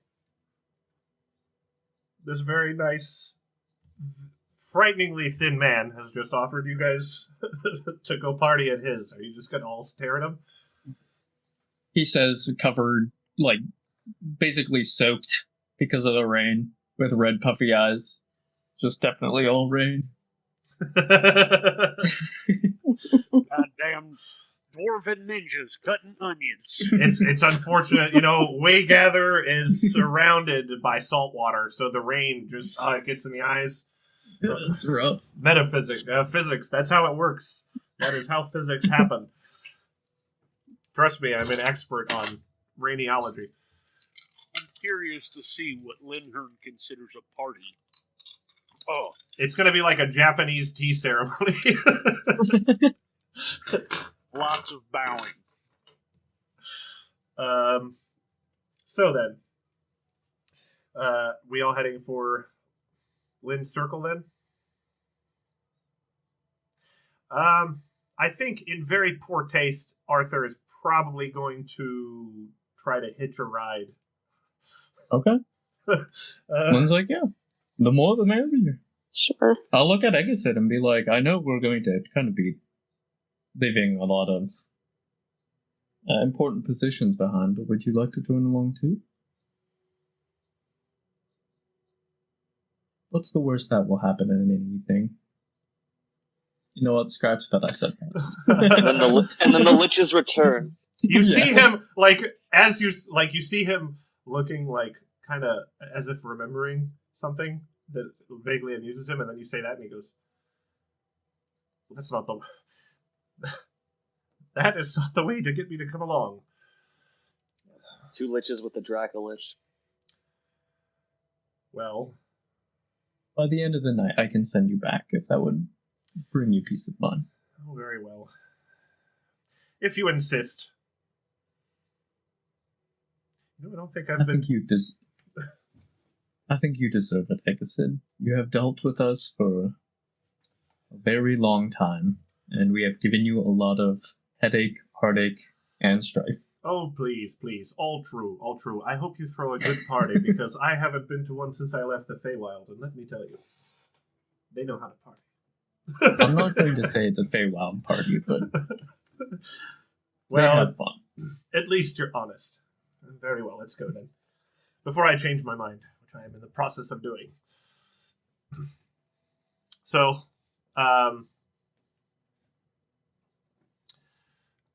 yeah, with this, you guys, I assume, buy TVP? Okay, return to Lynn's home circle. It's done some growing. I forget when the last time all of you were here was. But yeah, it has definitely done some growing. Years. Yeah.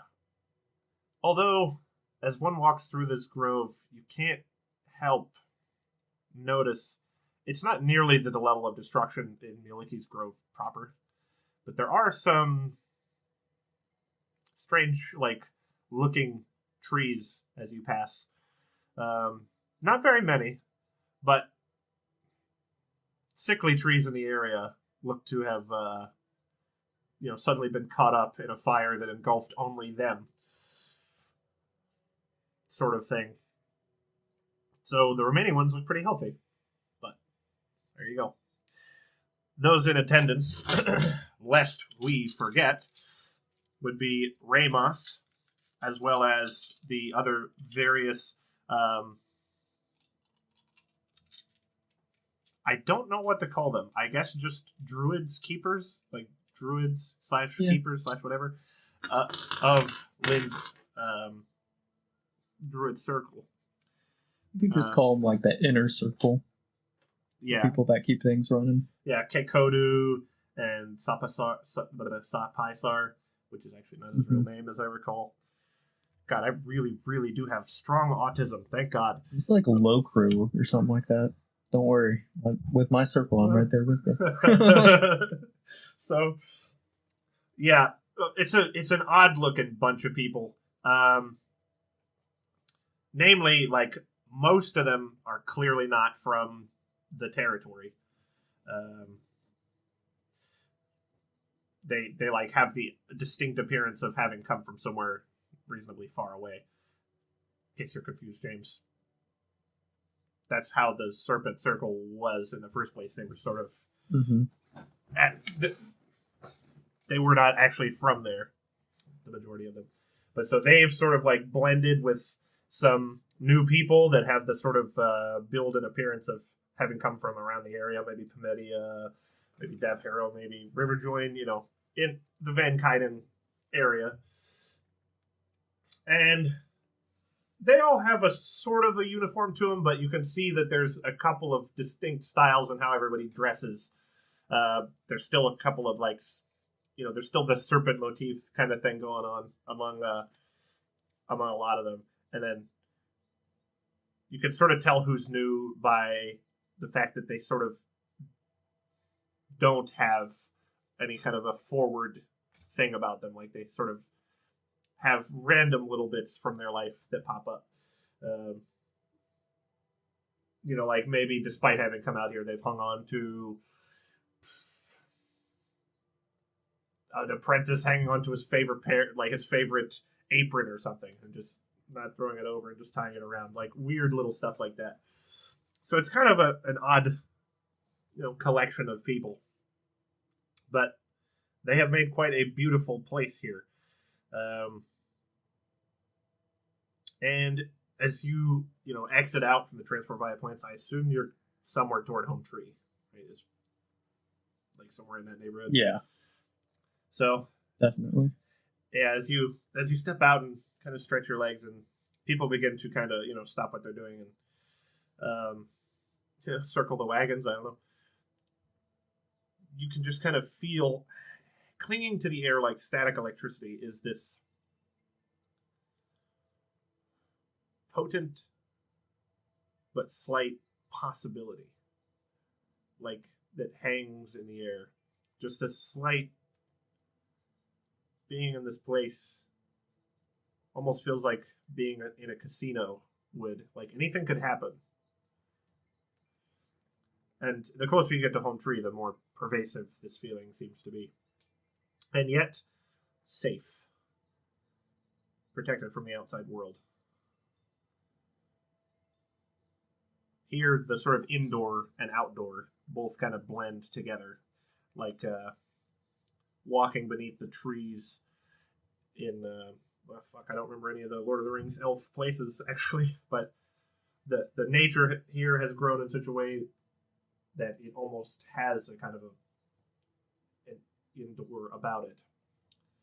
and yet sunlight pokes through here and there. Kind of like being on a courtyard surrounded on all sides. Yeah, Rivendell, Lothlorien. Like if you've ever been in like an industrial building where they have like a courtyard with plants and stuff growing in the middle of it. Just imagine a massive kind of courtyard like that. You're technically outside, but you are also kind of inside. I don't know why my autism grabbed a hold of that and said that that was something that needed to be explained. Just setting the scene, I guess.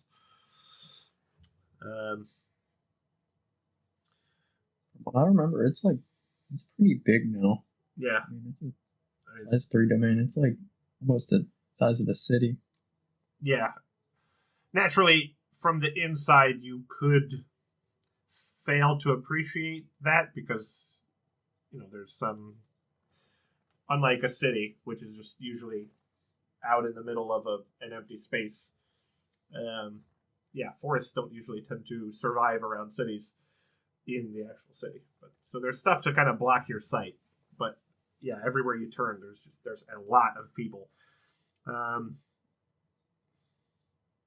It wouldn't be like as densely populated as a city or anything, but everywhere you look, you can kind of see somebody at work doing something. You're never sort of out of sight of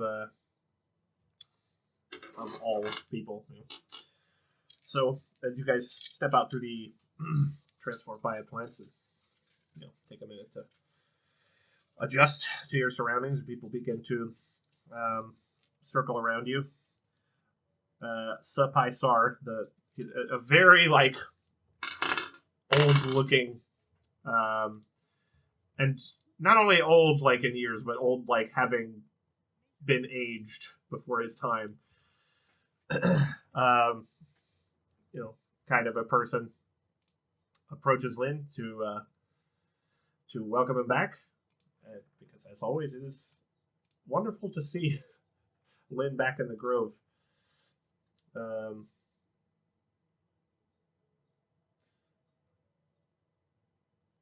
He says that one of the first things that comes out of his mouth, besides saying, welcome back. Yeah, it's great that you're back. Because Remus does what he can to keep that thing out of trouble. But I think your presence has a calming effect on the beast.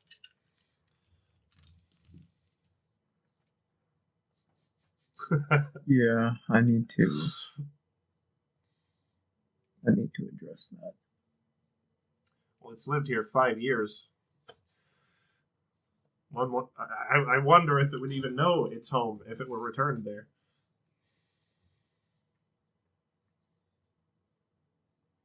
Yeah. It has begun digging some pretty deep holes. I suspect it's much cooler down there. Well, I'll see what I can do. Watch your step. We have nearly lost more than one falling down some of those tunnels. None of you guys know that Remoraz that I got forever ago is still here. And still causing problems. Don't they typically live in cold climates? That's why it keeps digging holes in the ground to get away from the heat. And their insides are like a furnace. I have a very elegant solution for this. Let's leave them with the giants. Yeah. But as Locru We did just steal said, all their wolves. it grew up here, though. Might not really. I guess maybe if it's not in the wild. I guess that is an elegant solution. But I don't know how they would treat it. Let's send it south to the swamplands. Torture it more. Wise.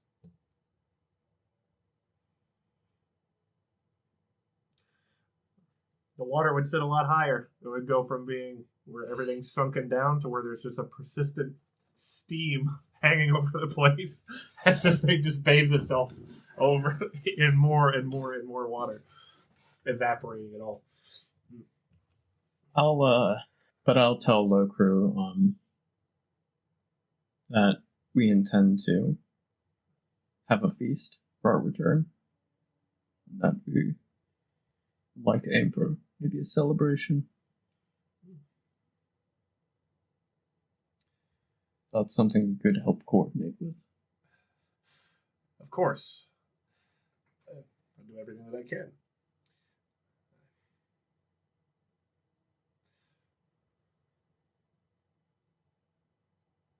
There is a small thing which I would like to have a word with you about. It will only take a moment. And then I'll get started right away. Okay. I look to the others and say, I'll meet you back up at the home tree. I'm going to go speak with some of my inner circle real quick. Now you mention it, Keikodu may also, if you could spare the time.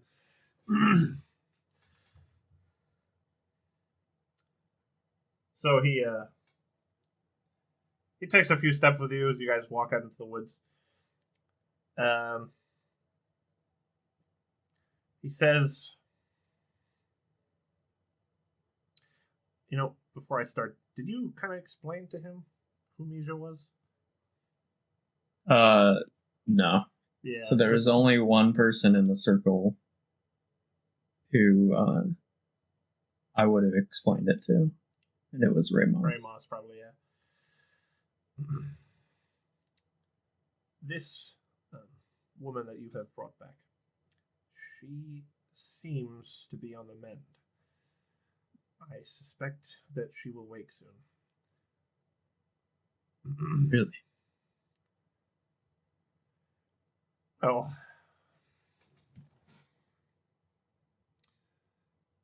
Healing was not the focus of my gift, but it would seem to me, I have been around a little while, you learn these kind of things. She's been more fitful sleeping. I think that's a good sign.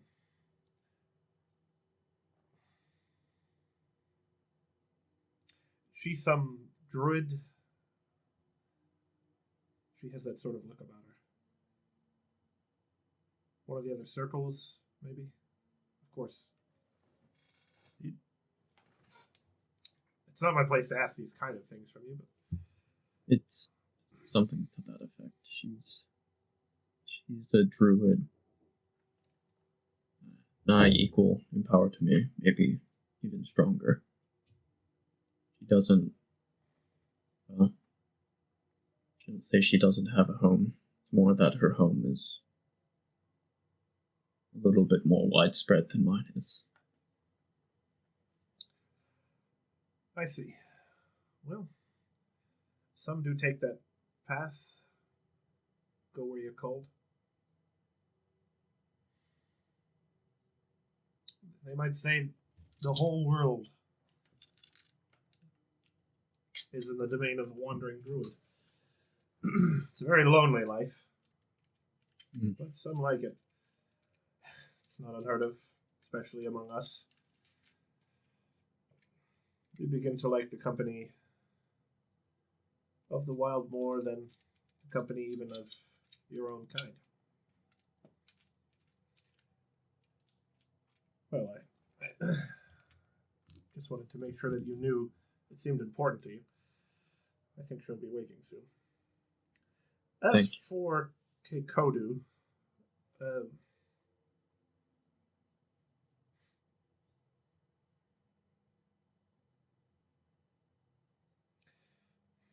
I'm not good with interpersonal things. Maybe I can go find him. Please do. I would love to be left out of this.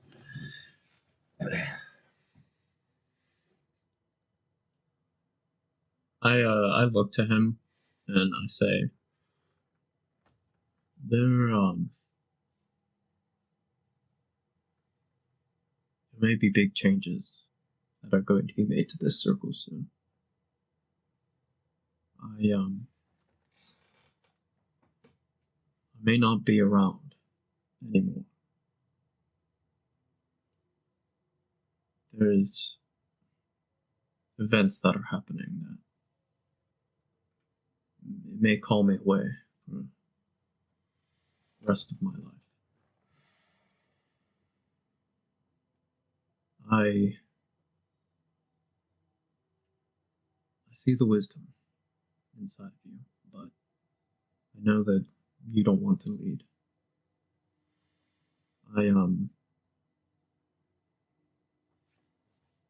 What I need from you is something a little bit different.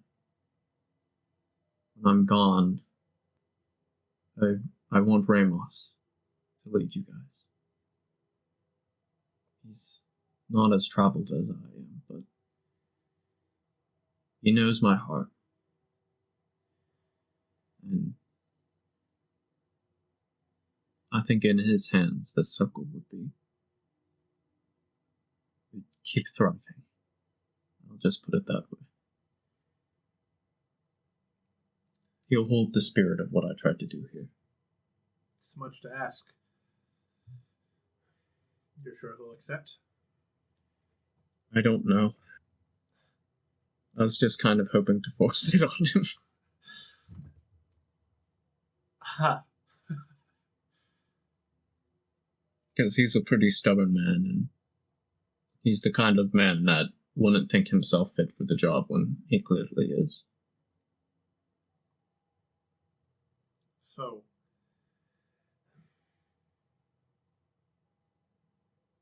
I don't get the impression that your journey, the thing that keeps you from here, I don't get the impression that the rest of your life is going to be a very long time. If I may be so bold.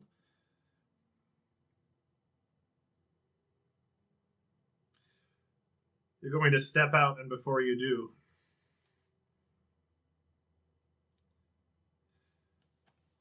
you want to install Ramos because he knows your heart, and this other druid. You say she is as powerful as you. Is she to replace you as an arm?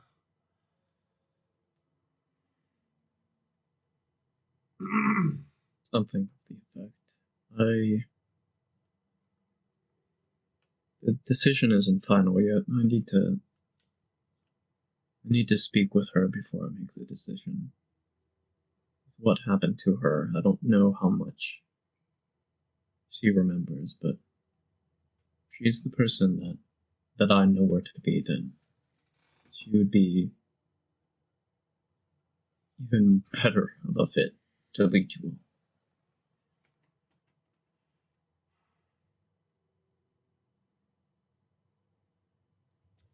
Seems that we are in good hands then.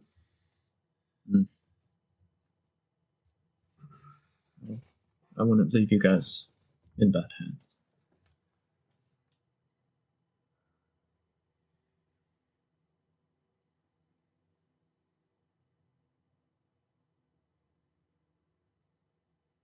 Thank you. When I first made this circle, I was filled with a lot of doubt. I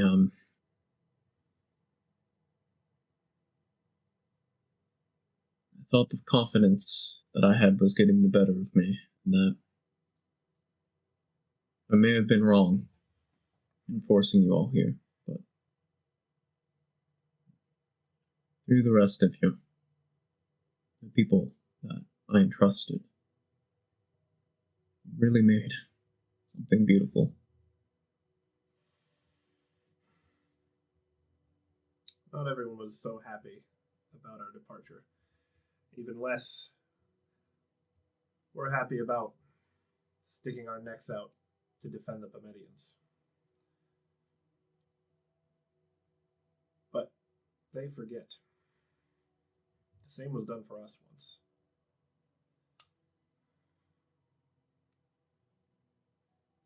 You can tell by looking at us. Anyone could. we're not from here. A few generations, excuse me, sorry, a few generations have lived here, certainly. But the place we once called home doesn't exist anymore. Not in the form that it did.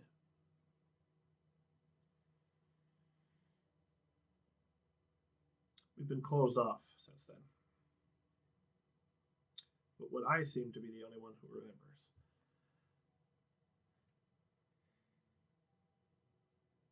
Is that if it were not for the intervention of outsiders, the Rusan Sole never would have made it. At all, much less to as far as Riverjoin. Sure, you may say that they didn't know who they were helping, but they saw a band of strangers struggling on the road, and they helped. They protected us. I haven't seen the need to remind them. I think as time has gone on, they have come to the same conclusion as I have.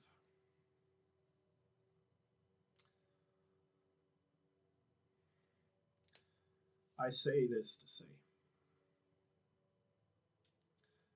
when they doubted the path, you did not. And by the time you had your doubts, it seems we did not. None lives in me today.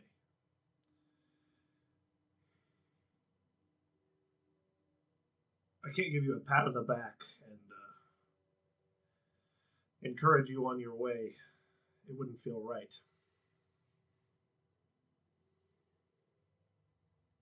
I'm not sure I even want to know what it is you're going to be up to.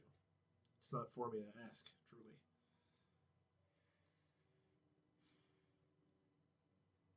But if you say this is what you want done, it'll be done.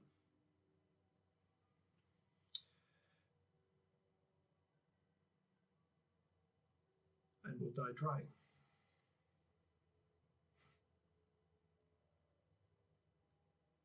Thank you. And on that note, to someone else who is probably going to die trying,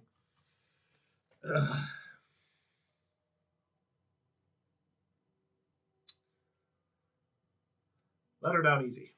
And with that, he departs his way. I'll go find Keikodu.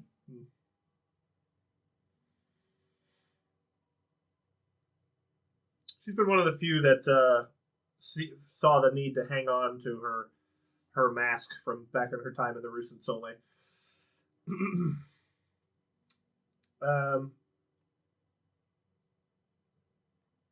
So as you happen across her, she's really just meditating at the moment. She's not really attending to anything.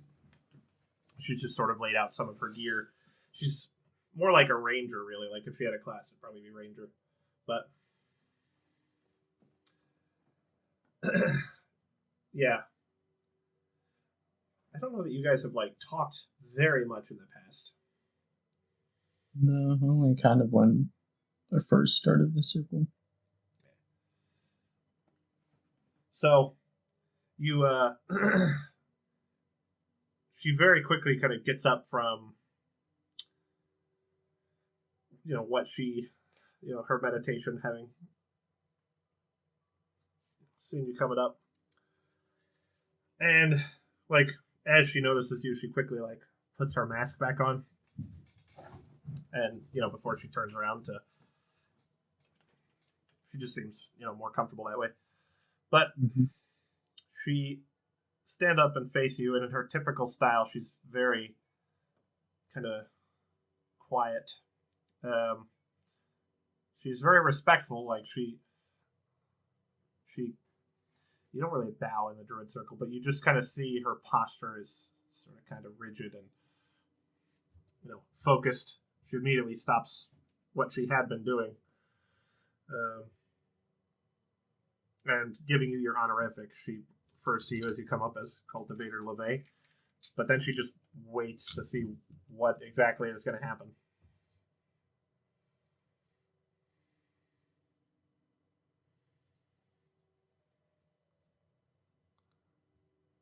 Okay, Kodu, I think you are one of the few people in this circle that deserve to just call me that.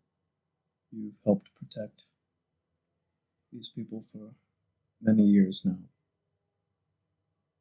The trust you had in me at the start, well, it's gotten this far. You didn't know me as that back then.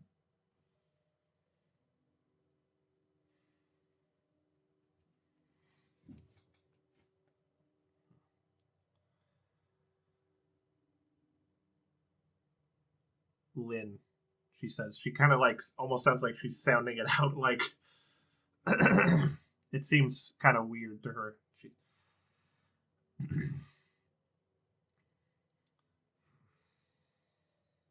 Heard there was something that you wanted to speak to me about.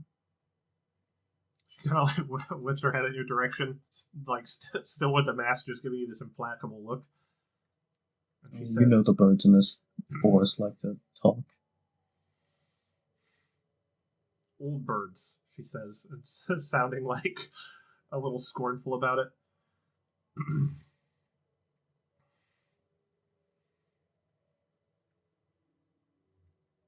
She says, the other circles in the north are all having great troubles. Why should he talk about that?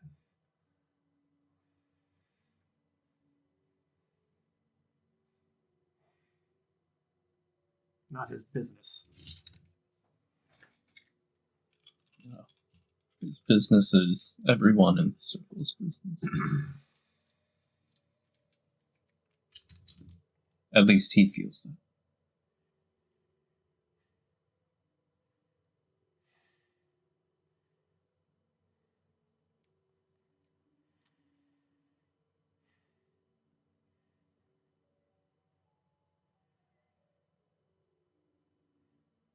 She waits for a long time, and you could see that she's kind of like got the body posture of like a deer that is seeing a car rapidly approaching that's about to like fucking run them over.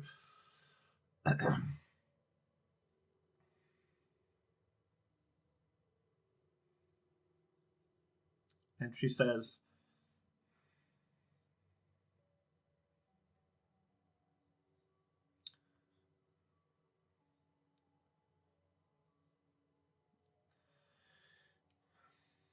girl you brought home, who is she?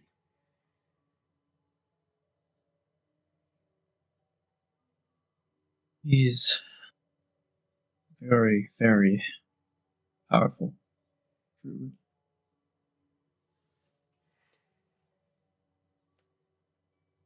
She's someone that I've known for a long time. And she's lost her home, and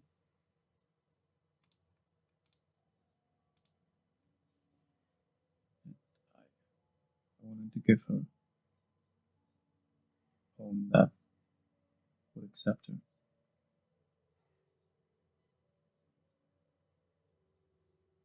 You do that a lot. She almost sounds Yeah, like is. Irritated. Like when she says that, it should be a nice thing to say. Like, you provide homes to many people, but No, Lynn like smiles. He looks up in the sky and he's like, "Yeah, that is something I do.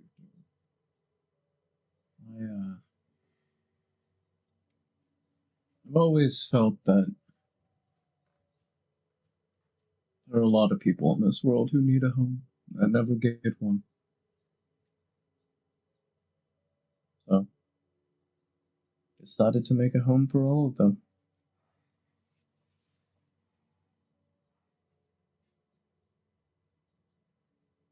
like me. You can tell just by your insight that like there's a lot packed into that question that you're not quite sure why. It seems like a pretty straightforward question, but I was more thinking myself.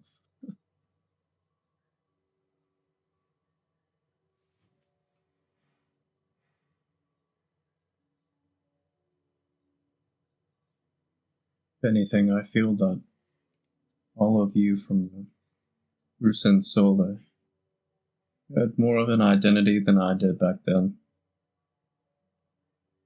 I've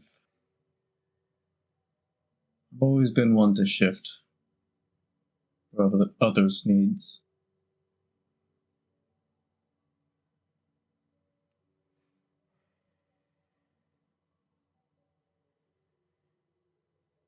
Nature has changed. She says it almost like defensively, like as if you ever have a friend or a sibling or something that they say something about themselves that's, you know, like they talk trash about themselves. Mm-hmm. Instead of starting with no, you might just say the fact of why that's dumb and wrong with that kind of defensive tone. Perfect match for what she just did. Like, nature is changed. Like, well, you know, why are you saying all this stuff about yourself? Lynn, you noticed something about her voice. You really haven't talked very much, but you noticed something about her voice. She sounds way younger than it seems like she should sound. Like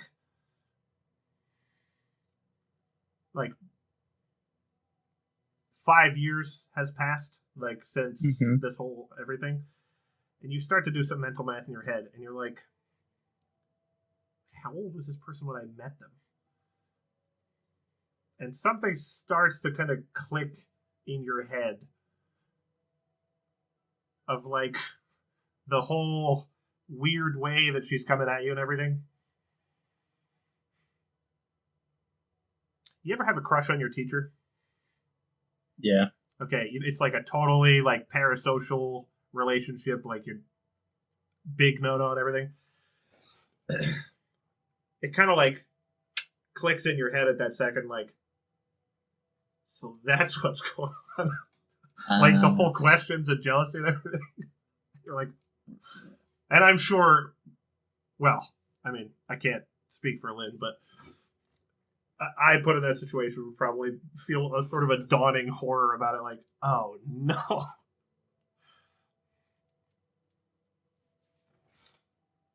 Lynn just gives a gentle smile and he says, yes, nature has changed. And change is sometimes very difficult. There are a lot of us that we don't want to change.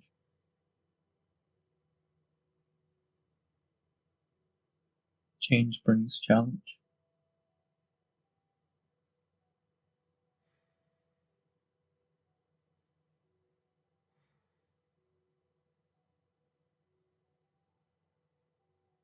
But it can bring hope too. Make a persuasion check. For the soul of the child. No. Damn. Okay. Good time to max out.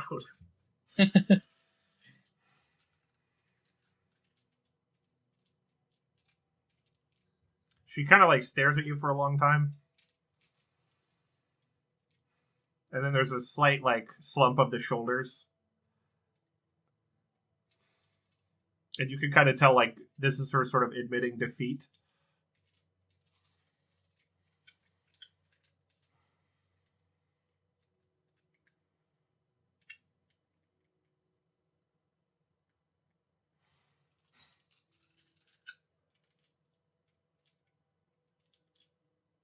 I've been through worse, she says. You can tell she, like, mildly, like, 5% actually believes having said what she just said. I, like, looking down, one just says,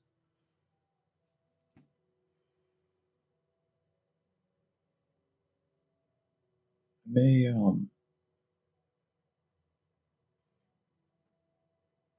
not return after today. There's events that are taking place. Well, is that there's a large chance that I won't come back from. I've entrusted in you a very important task. And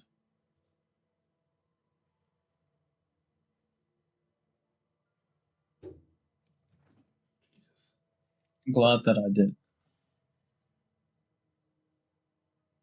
Because I know that even while I'm gone, you'll keep protecting this circle.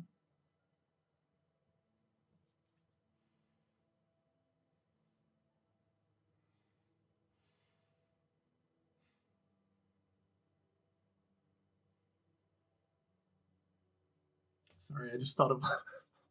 I'm just gonna throw this out because I won't be able to move on with my life otherwise. She's gonna be like, nature has changed, but war, war never changes. War never changes. No, she's. I cannot think of an in-character way for her to.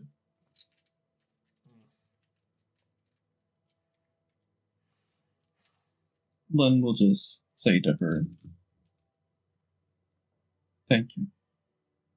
And please keep protecting this circle. And he'll start walking away. And then he'll say, we're having a celebration later tonight if you want to come. The circle will be safe, don't worry. Probably just hear her like mumbling something like as you walk away, like with your insane hearing about like she's not even that like that type of shit. Not even that pretty. So anyhow, now that we got through that thorny mess, I could have used another word. I just meant like bristly, uncomfortable. I could have used another word than thorny, I guess. But, it's Druid Circle. So, I think it's time to party. There's one last person I'd like to talk to before the party. Sorry, I'm taking so much time. I can't imagine who it is. All right. Well, it's actually, I guess, two people. One will be kind of short, and then the other, I don't know how long that conversation will be. I go find Ramos. Yeah. At the moment, he's. They say he's out on his own. They give you a point in the right direction, and you come upon him like deep out into the grove, and he's looking under, like wrestling under some bushes and stuff, trying, looking around. He stops for a second. He waits. He moves his head around and he goes like his little dwarf body crouched close to the ground. He holds his hand out, like he would hold it over a flame, and he goes down there. Like he points down into the hole, down there. Kind of look.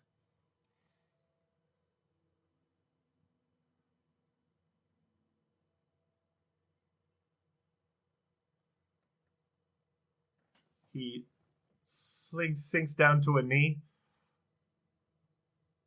and you see him stick his arm down the hole. And he looks to you for a second, and he has a look of concentration, and then he pulls his arm back out and snap, and there's like a snap as he's like kind of got his hand right inside of the Remora's mouth, like he's noodling. What do you noodle again? A bass? What do you noodle again? Catfish. Catfish, thank you. Like he's noodling a catfish, and it's like mandibles are like tapping his hand, but not actually to any effect. Just sort of the way that your cat might bite you, or like, something like that. And he's like pulling back and like, sort of playing dead. But then it starts to like whip around a little too hard, and he goes, "Hey!" And he like taps it on the nose and goes.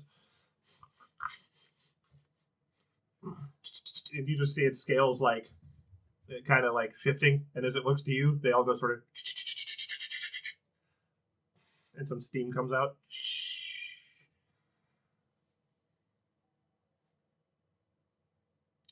And I go up and I like scratch its scales.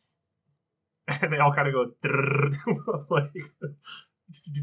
like I don't know, just a sort of when you pet a dog or something and its leg starts to kick, like that kind of thing. And then he just like laughs at it for a second. He pats it on its side, and you can smell like as you're approaching this like scent of like copper, iron, meat, blood, some kind of bloody piece of something. And he goes, "All right, give us a moment." He like throws down the hole, and it sort of like and like disappears down the hole. The whole ground starts to vibrate a bit.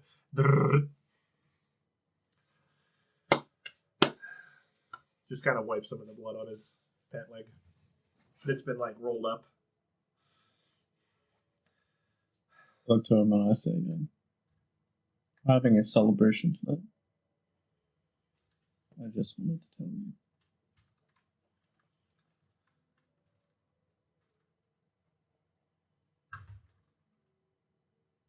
It doesn't sound like that fun of a party.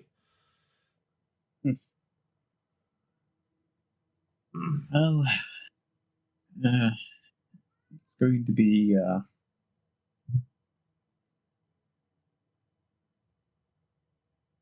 it's going to be a little bit melancholy, at least for some.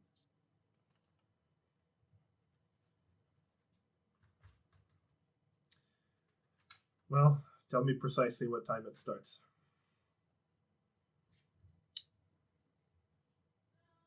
Sundown. I won't be late. As like Ramos like starts to get back to what he's doing, one just like keeps standing there and he says, "You trust me innately, right, Ramos?" Takes a sudden, like, much more serious appearance. With my life. You trust in my guidance?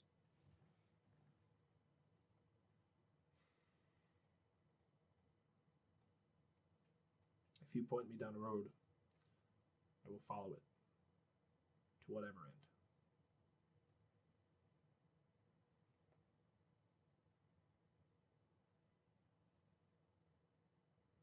Something's going to happen, Ramos. And I don't know if I'll come back from it. If we will come back, you mean? I'm afraid that you can't walk down this road with me, my friend. My legs are So much shorter than they used to be, but they still work. Leave. When I say if I could, you would be right by my side.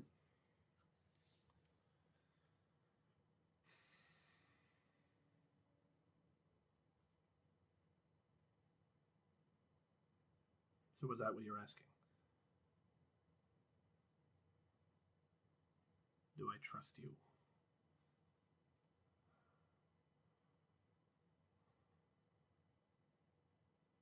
Why? Need is an important word here. I need someone to be a leader for these people.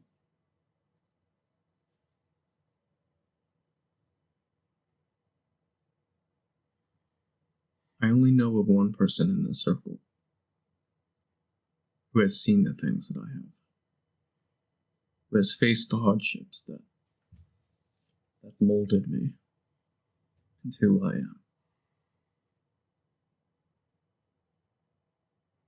And he was standing by my side through it.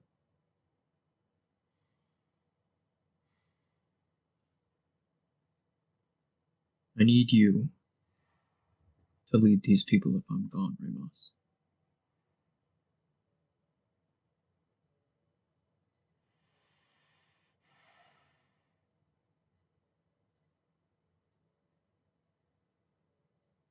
You know the road.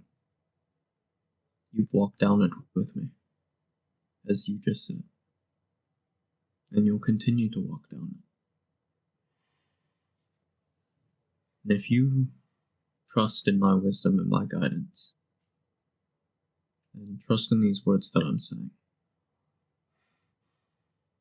I can think of no one else who would be better to lead these people, other than me, than you.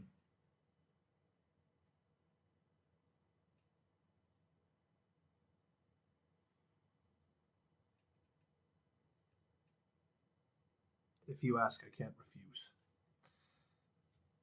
No, you can refuse, Ramos. I understand the charge that I'm giving you. What I'm asking you is, I want you in good faith to accept it, because I believe in you.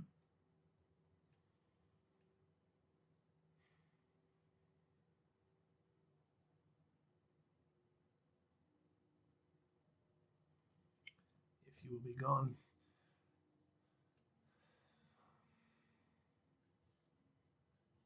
what else could I do? As you said, I have been on the same road. I've seen what lurks on it.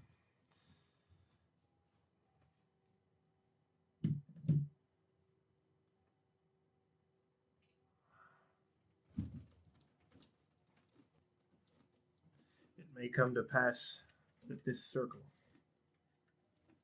is what protects the civilized lands from that which they've done their best to forget. The wizard wasn't wrong, I don't think. He wasn't. As much as he wasn't right. I don't His methods were wrong. Don't mistake me, I feel no guilt for him. What we did was right.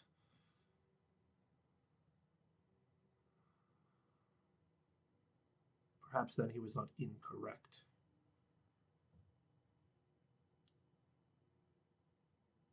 The trees are thick, and they span wide.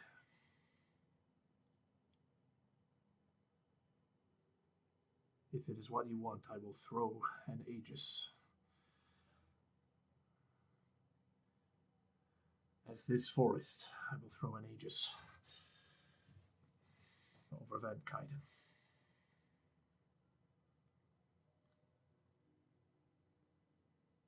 You won't be alone. You'll at least have Mia. Gods only know what she's capable of.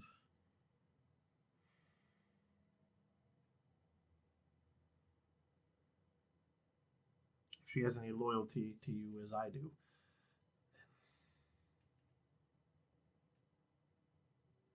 then we will find some way to cooperate. I can't say I know anything of her, but I have faith. I have faith in your judgment.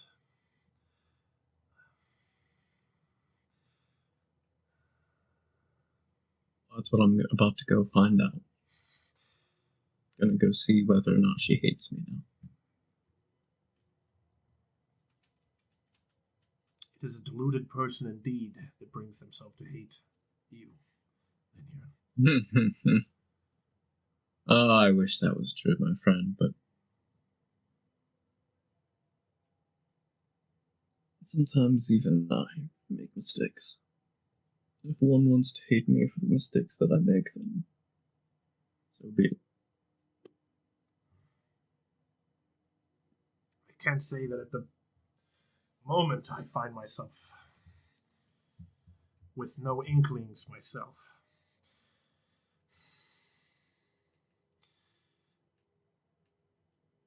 I cannot say that it is with all my heart, but I accept. And in time,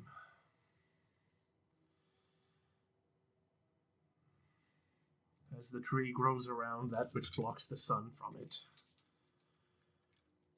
will find my way with it.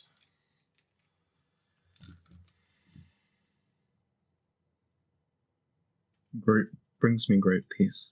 Thank you very much.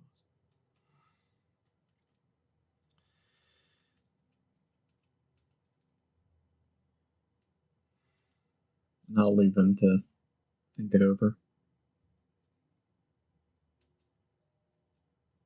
Lynn here, he says, as you're nearly out of earshot. You have made friends with many monsters. Wherever you go,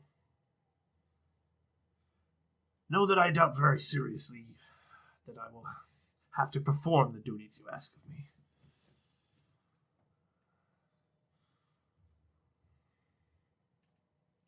I think I will see you again. I think the gods were unable to summon something capable of killing you.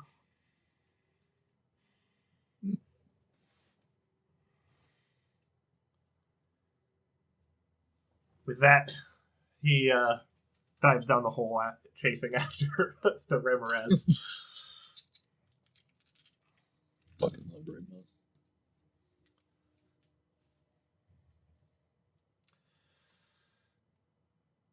Well,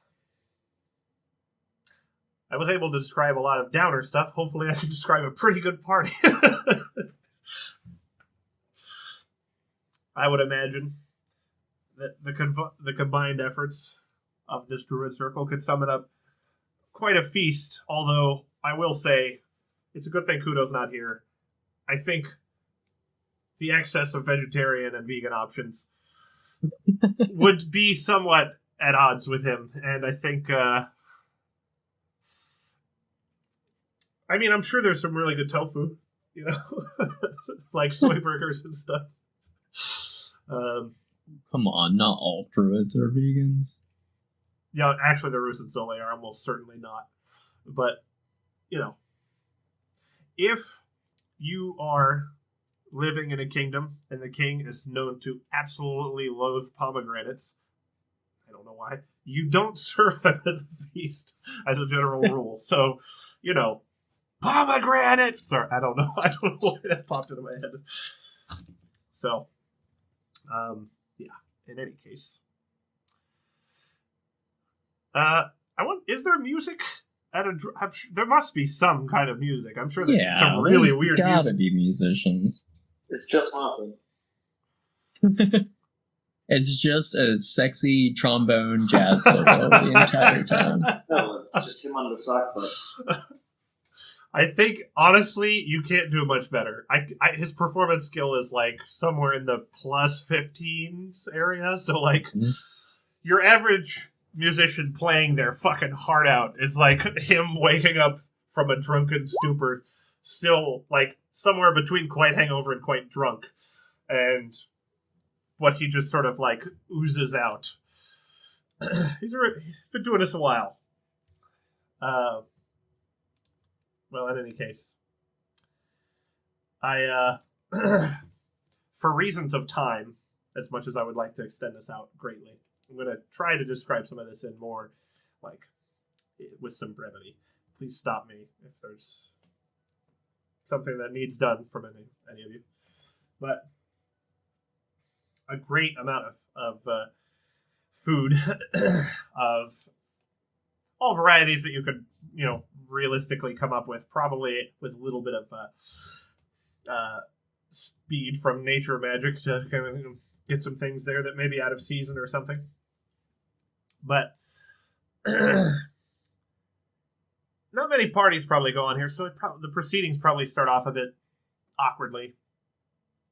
But it's pretty tough to not get into the rhythm of things once Mothrin gets behind his instrument and it starts.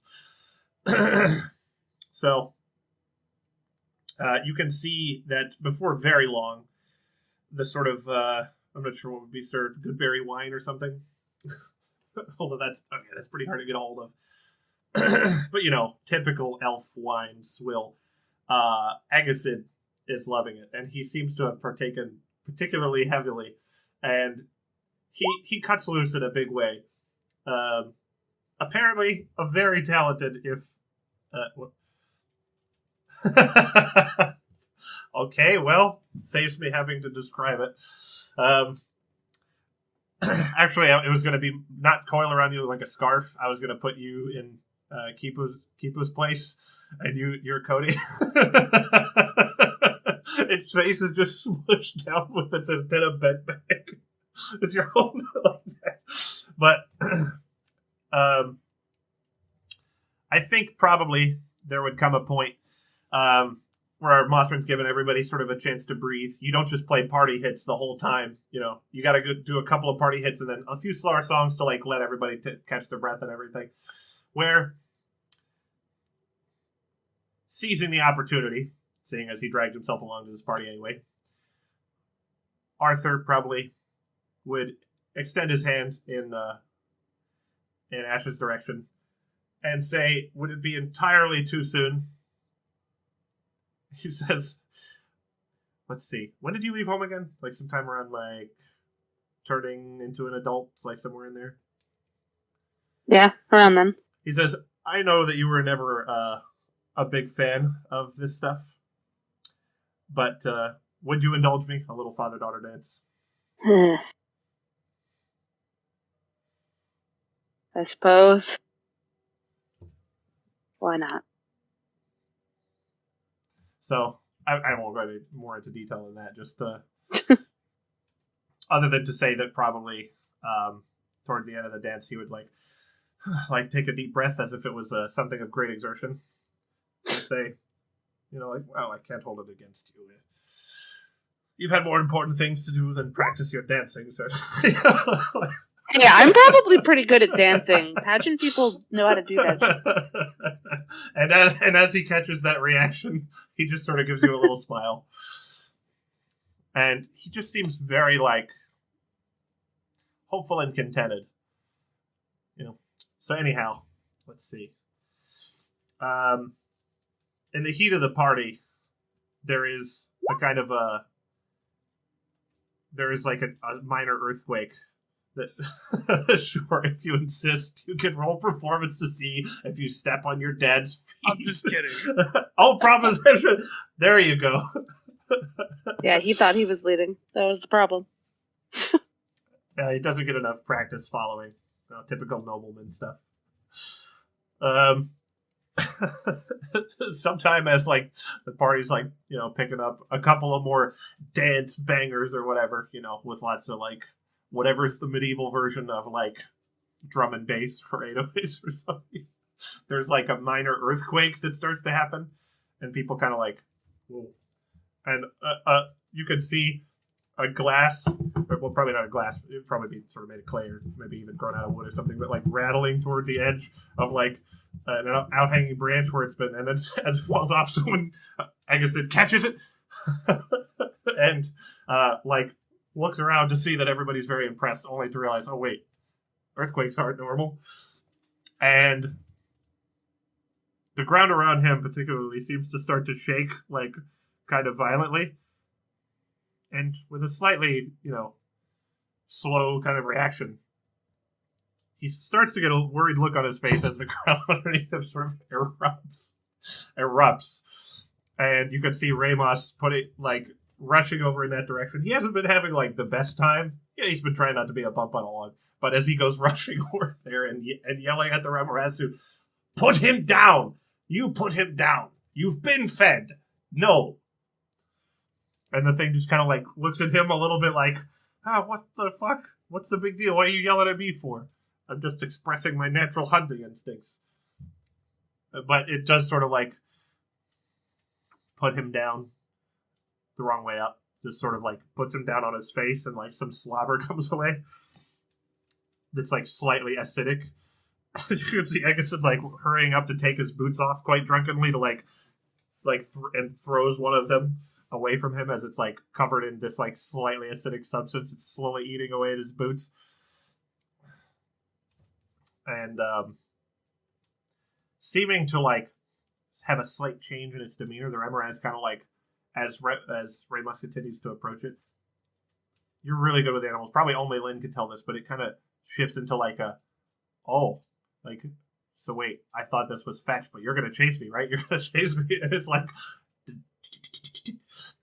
and it like curls down and like goes back into the same hole. And he's like, oh, fuck it. And he, see you all later. And starts to try to chase it with his little stumpy dwarf legs.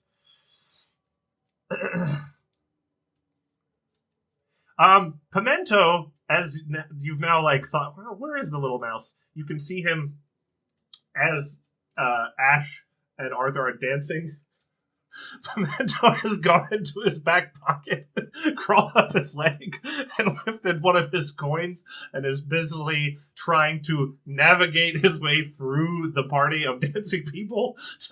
And as you follow him, you're like with it's heavy. A coin is very heavy to something as big as a mouse, but it's like diligently, like, you know, and as it comes out the other side and drops it, you can see there's like already 6 or 7 there, and it turns around. Little fucking thief. And he just catches you looking at him.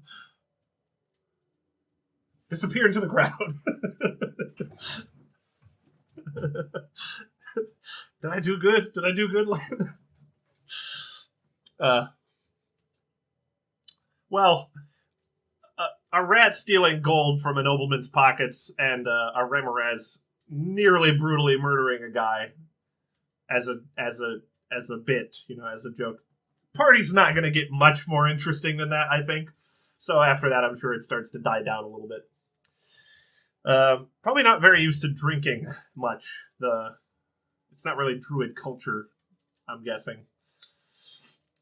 But, so yeah, people are probably a little, like, not used to that kind of thing. But, you know, other than the near death at the party, nothing, like, too off really happens. But, yeah, I guess, and, I mean, unless you guys want to jump in with anything that's needed, I think this probably is the conclusion of the party.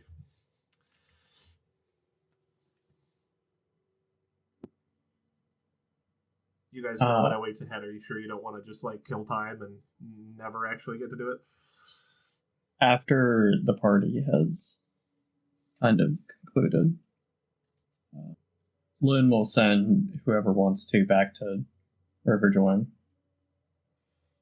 And he's gonna go find where Mia is.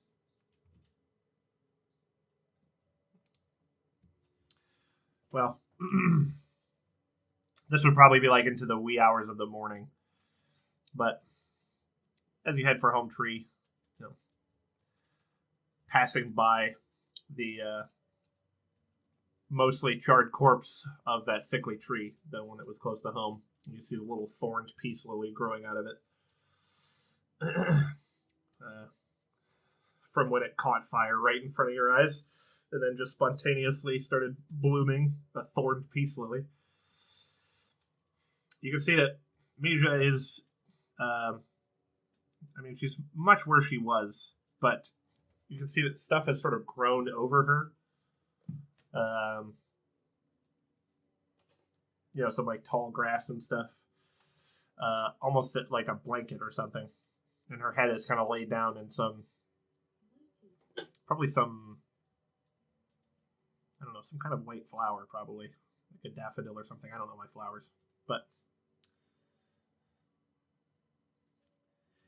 although she is still asleep, you can't help but kind of notice that she does seem like somehow less comatose. It's hard to describe. Someone with less perception probably wouldn't really be able to pick up on it, but her breathing is a bit different. She's a little fidgety as she's sleeping. Whereas before she was just sort of deathly still and just breathe in, breathe out, you know, like almost like she was hooked up to a machine or something.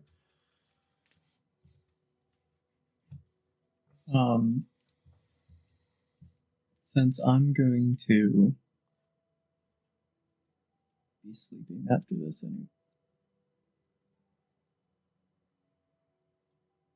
I'm going to cast a 9th level Greater Restoration on her.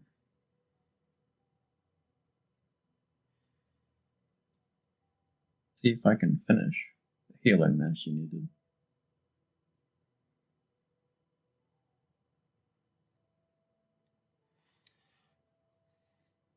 Of course, this would not be the first time that you've tried something like this, but unlike before, it seems that the passage of time has brought her close enough to wellness that your extremely powerful restoration magic seems to take root. And although her eyes seem very heavy, she does slowly kind of blink them open.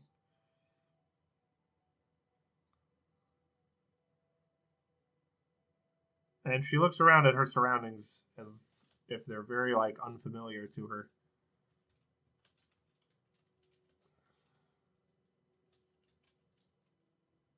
She stops when she sees you.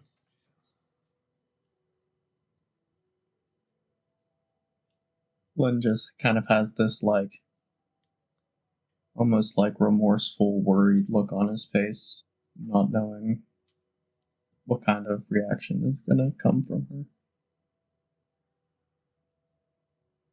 And in a very weak voice, she says, I know you.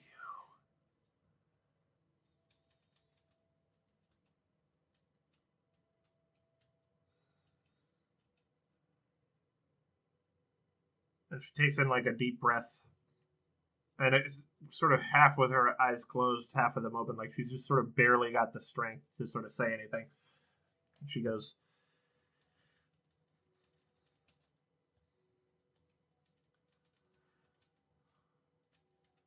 what is written on your face has been written on your heart a long time.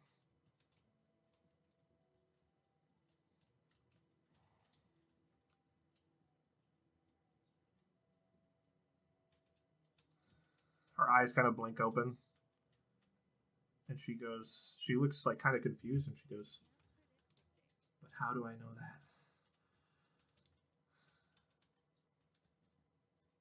that? And as if sort of, waking from a dream, she kind of starts to get her eyes focused a little bit more, and she shrugs up a little bit to sit against the tree. She's basically still flat, but her head is sort of up.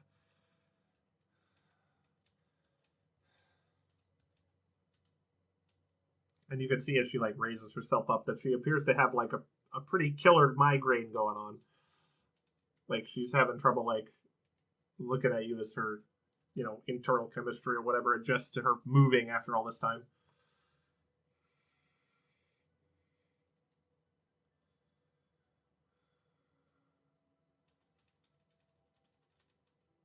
She seems like she's sort of grasping at something, not physically, but just sort of trying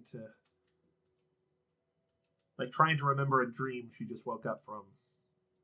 Trying to remember something, maybe.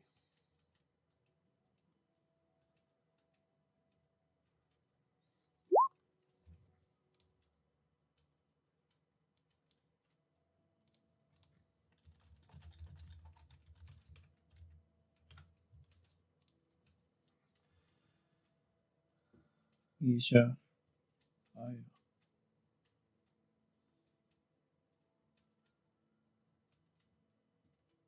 failed you. I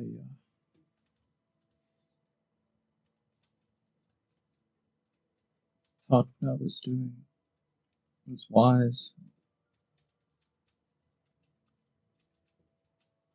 I only had your best interests at heart.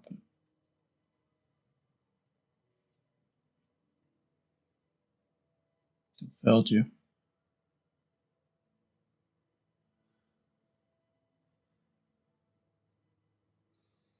I don't know how much of it you remember, but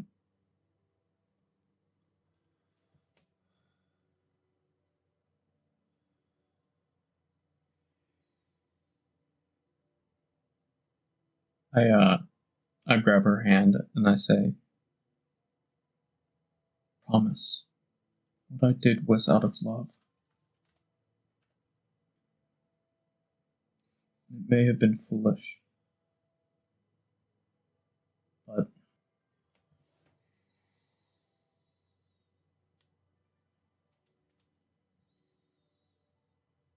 you're safe."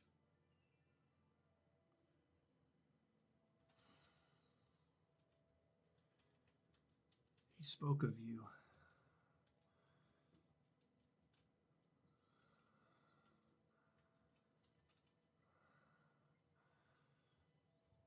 We both did.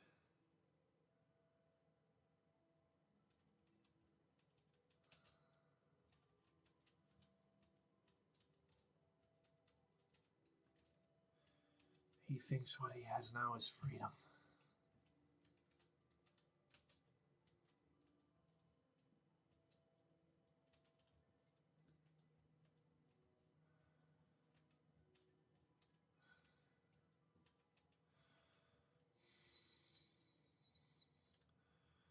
Again, she still seems a little sort of like loopy, maybe like in and out kind of clarity.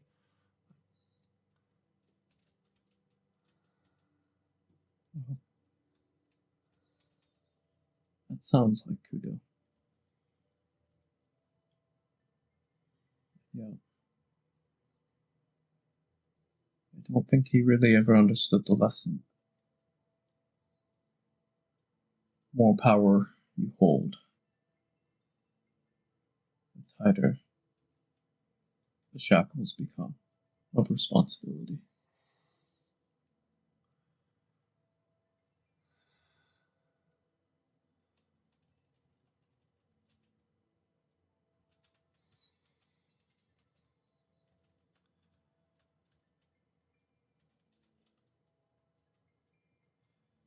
I think in time he will understand.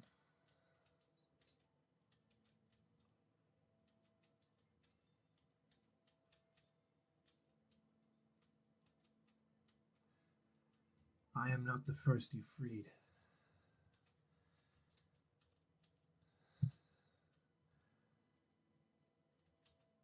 Your prayers and Armea's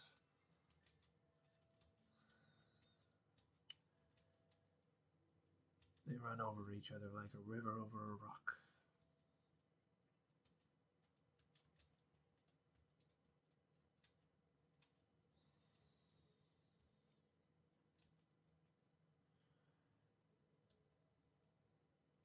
I should want to go back.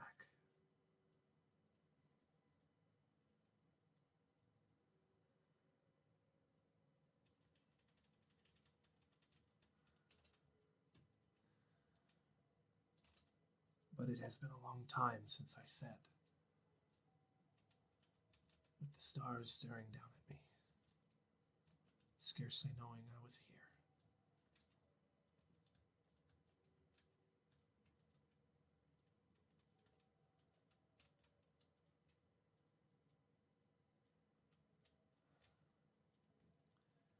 It has been long since a breeze blew through a grove that I did not will to do so.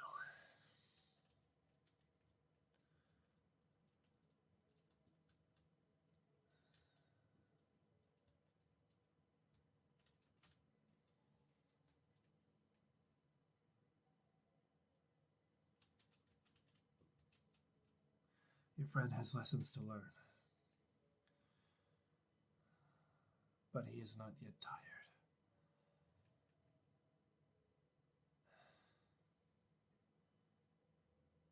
And perhaps he will miss less what I lost.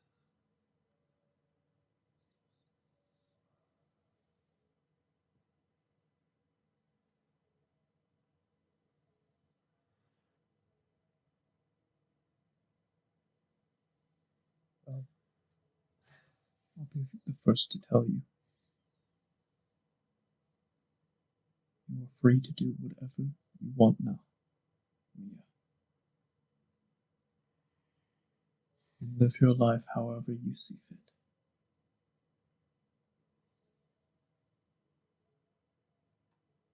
No one holds, or nothing holds any power over you anymore. Not me, not my people. No one. All I want is for you to just live the life that makes you happy. I know.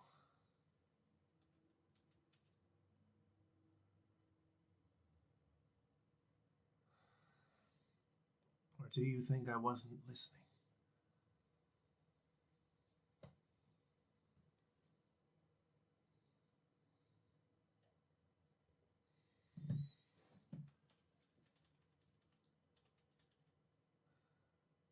For all the chains, I could still hear you. Of all my followers, you were perhaps the greatest.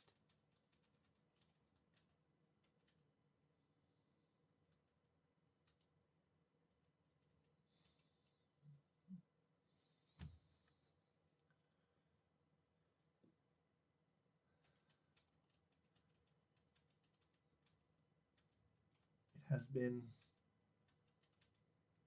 uncountable years.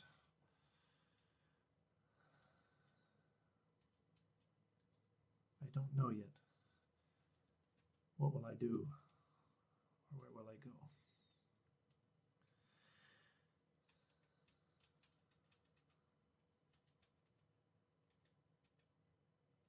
But when I decide, you will be the first to know.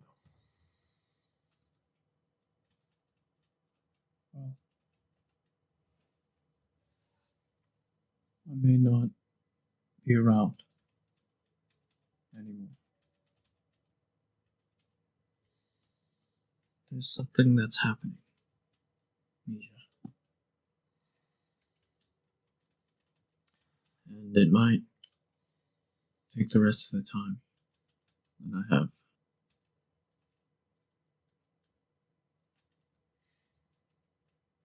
I have a plan.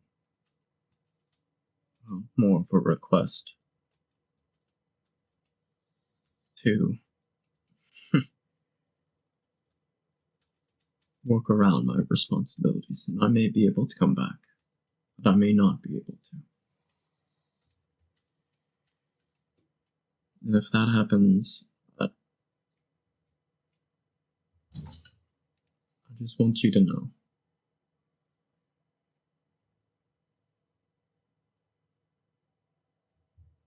I love you.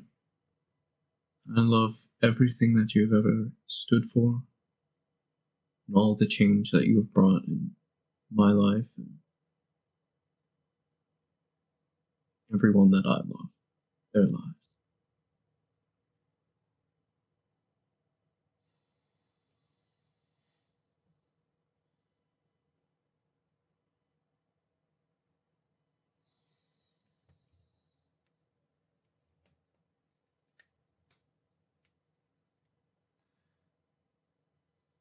And free of all that,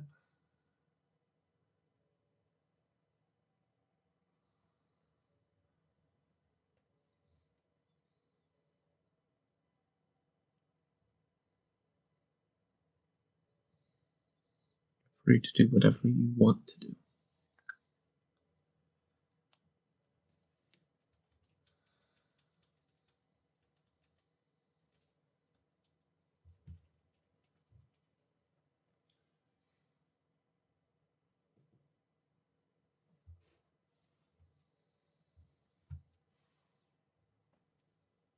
I'm trying to think of how she would phrase this.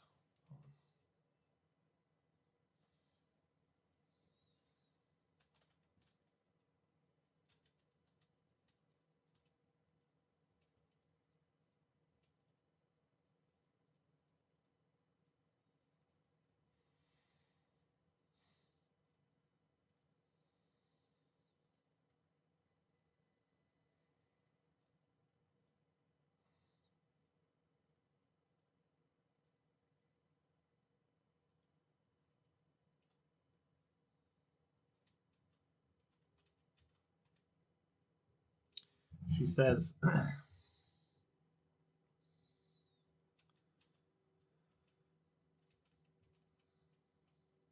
You know what I have done.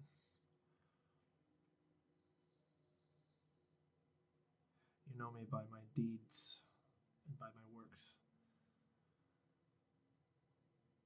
But I was once someone else.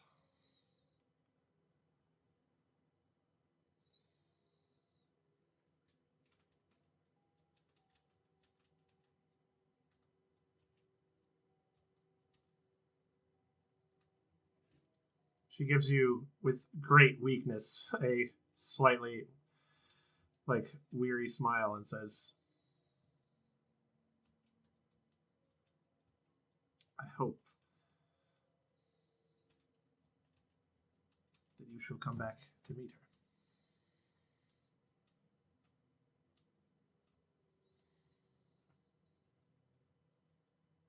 I'll fight to come back to meet her.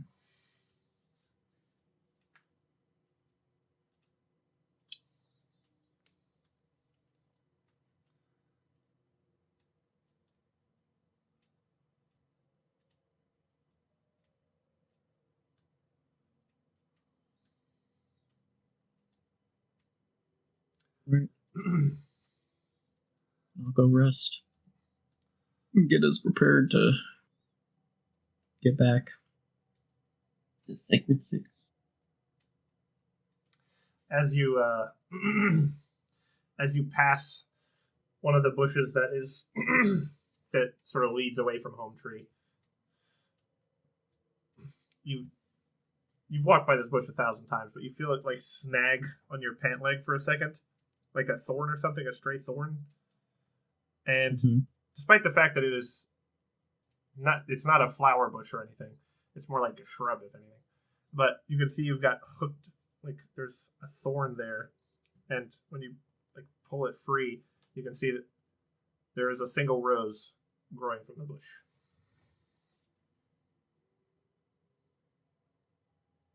As you look over your shoulder, you can see Mija has fallen back asleep.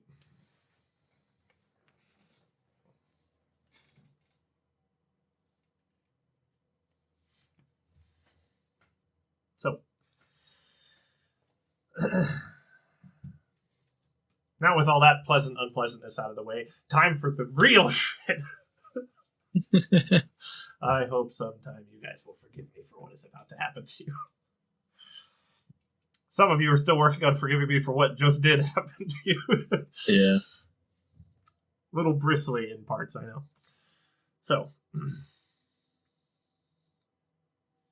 I suppose we wake in the morning. And I think you guys returning to the shrine then? Okay.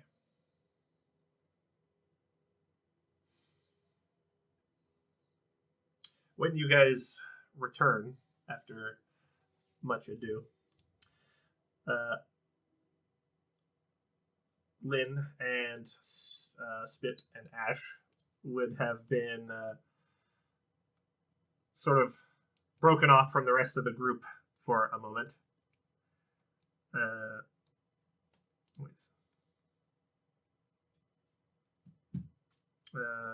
Broken off from the rest of the group for a little moment.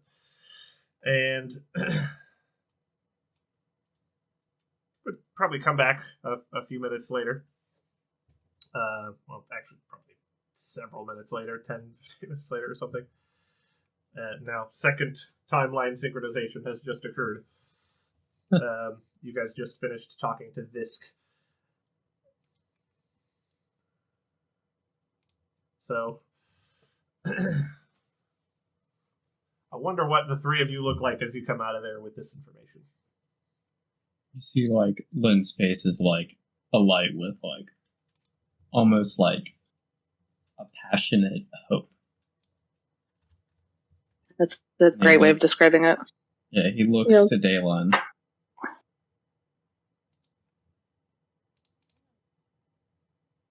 He said that he could do it. Said he could do it for some of us. There's only 3 of us in this group who can live for that long. It's us 3.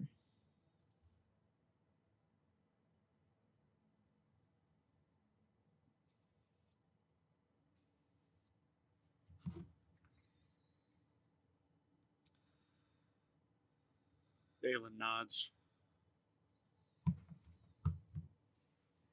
Well,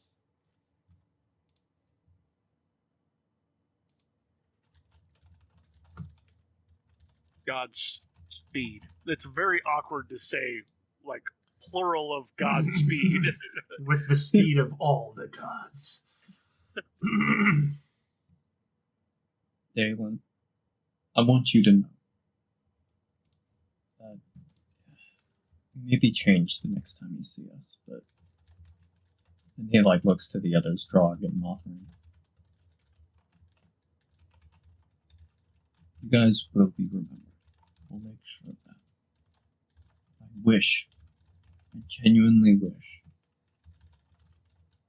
that we could get away for you guys to spend this time with us too.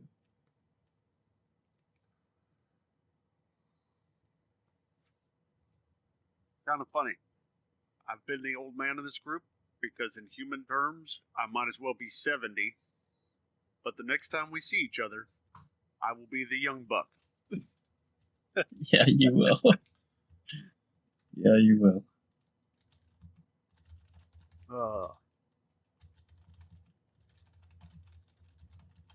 Can't think of 3 people more suited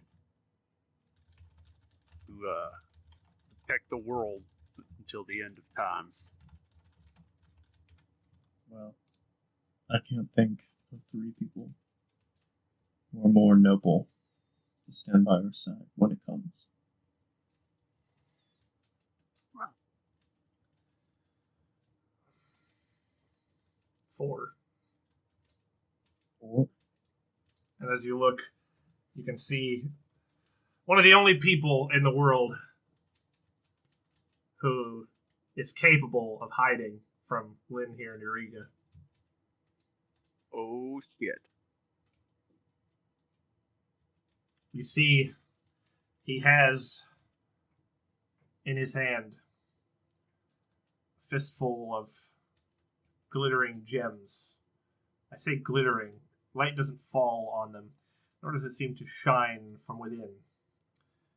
But almost like a holographic, it changes as you look at them.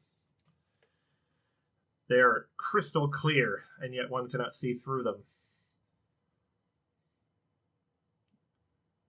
He is dressed in what would probably be inconspicuous for where he's coming from. He's dressed in the garb of the hourglass. And he carries a very serious, determined kind of expression. His eyes fall to Drogden.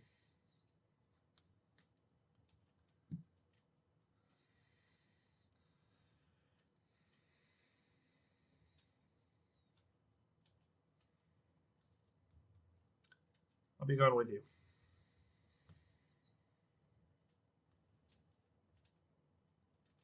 If you'll have me,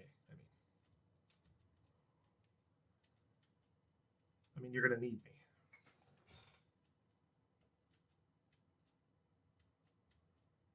Well, last time we needed you, you kind of left us in the dust, but I know.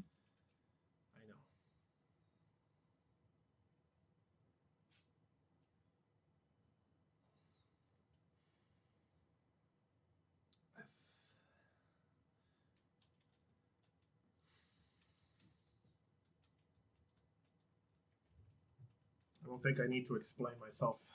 You all know what we're up against. I know. And I've been doing what I can.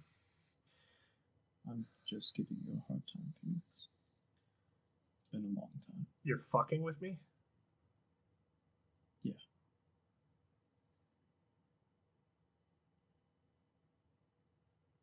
Listen. If you've come this far, and you're standing in this room with us, you've obviously been through enough. Well, it's nice to see you too.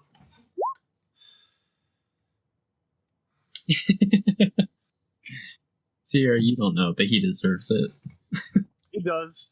He does.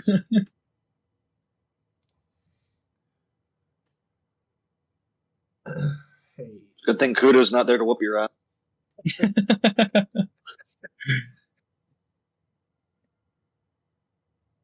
So what about you? He's looking right at Drog. Drog has a mouth full of cheese. No. I guess it's not a no. Says, well, he just kind of doesn't really know what to say, really, but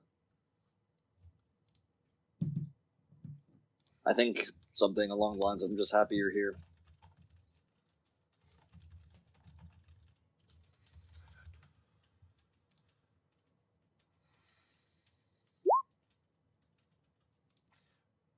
From what I understand, we have a long journey ahead of us, so we'll talk on the way.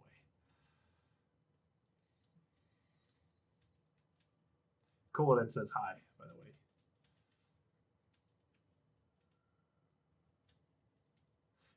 Shame he couldn't be here with us. Probably could have been pretty helpful.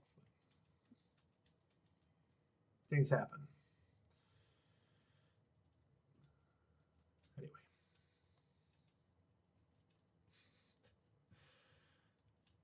I better go hand these off to our overlords.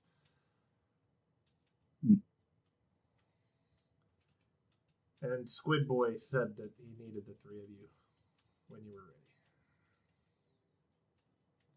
Didn't say why.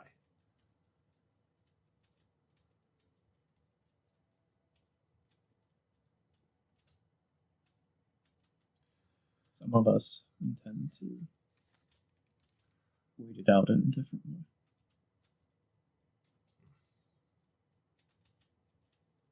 Well, I guess we'll see you on the other side then.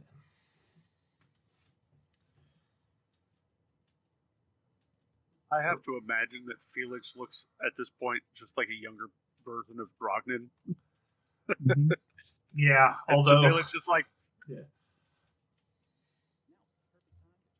now's the perfect time to shut the fuck up. Sorry. I'm just now getting it that this is your son, Drognin.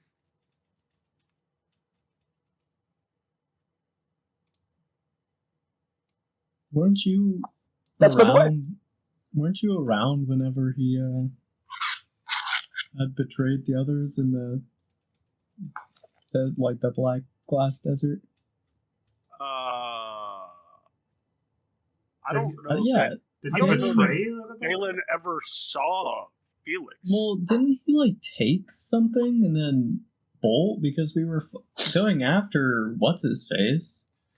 And even if we did, I don't think that Drog was with us at the time. So putting two together, unless I don't know if anyone explicitly said the son of Drognin.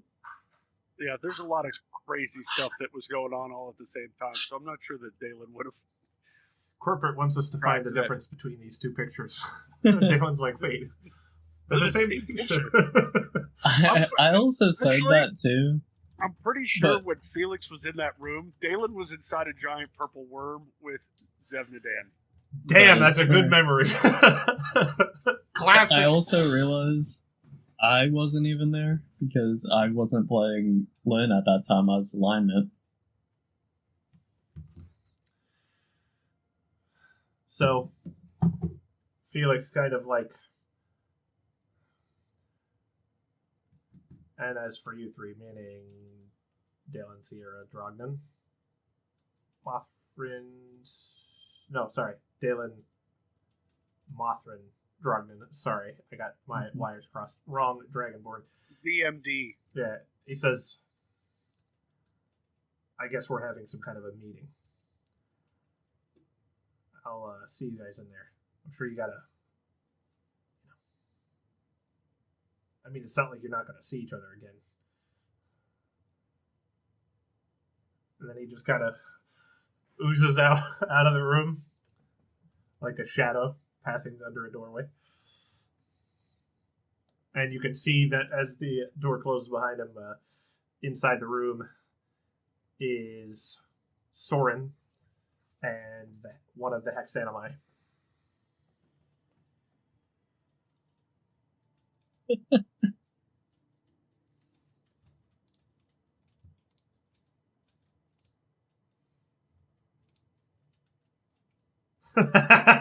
Sorry, I just saw that.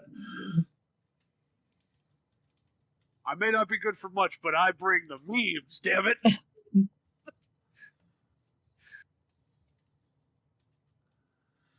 So, whenever you guys are ready. Is this where the party parts? Glenn looks to Mothra and Drog and Dalen, says, well, to you, you'll see us again shortly.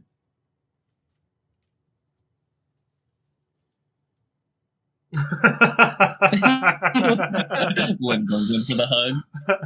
I was actually just stretching, but I was like, Dalen doesn't even have words. Just bring it in. He's like, I was stretching, I had my eyes closed. I didn't even realize you jumped on me. You weigh like 8 pounds. We need to get you a hamburger, boy. You're basically my adopted son at this point. Bring it in here. Lynn's like, I'm far older than you are. Well, I will be. Oh, there's so much weird time stuff. Okay. So,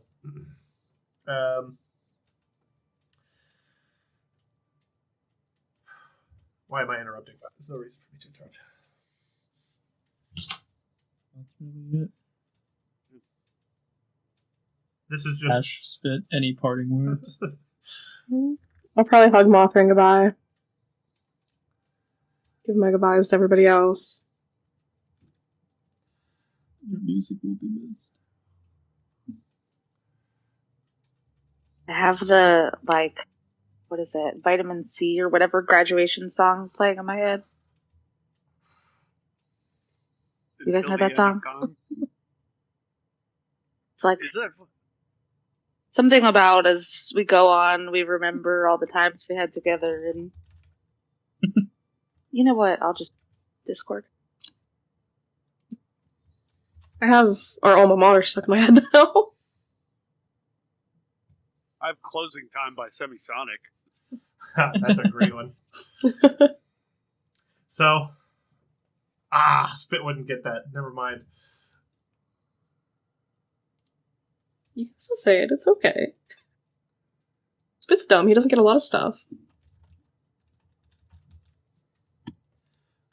Well, as you're, giving, your goodbye hug to Mothra, he just goes, just remember, if a 100-pound dragonborn could stand against the Tatarok and not feel the least bit intimidated, then I'm sure even 100,000 years couldn't summon up something that should scare you. Okay, buddy. Ask I'll hug him again. ask Ash, and she will explain everything. I don't know if Mothra thinks we're friends, but Spit definitely thinks Mothra and him are friends. Like,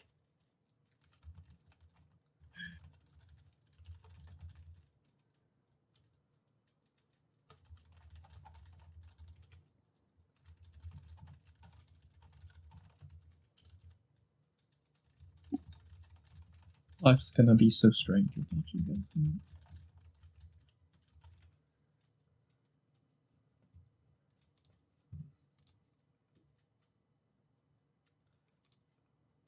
So, as you guys are,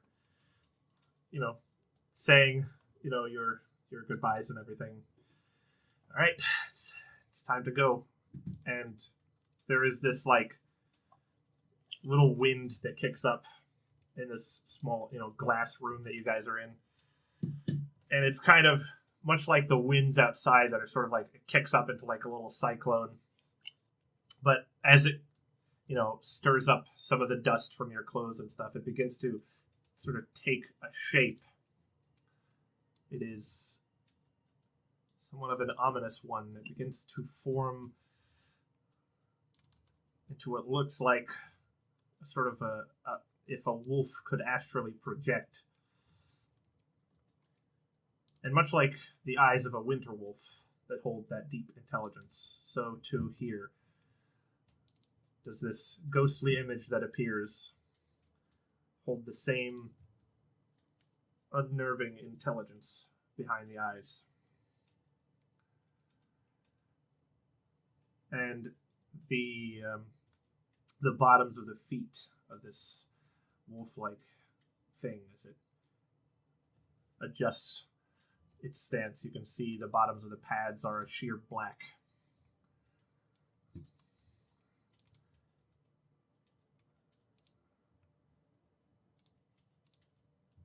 Miliku, the floor is yours.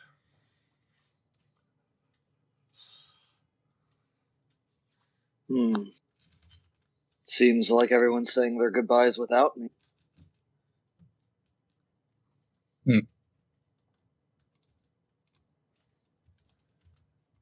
Well, we didn't know if you'd be here.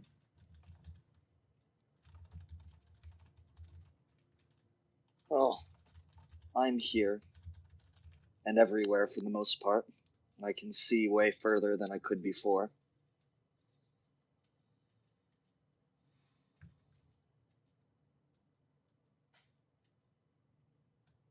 And although only a part of me feels the same way as we once did, even though it was mere days ago, that feels like millennia,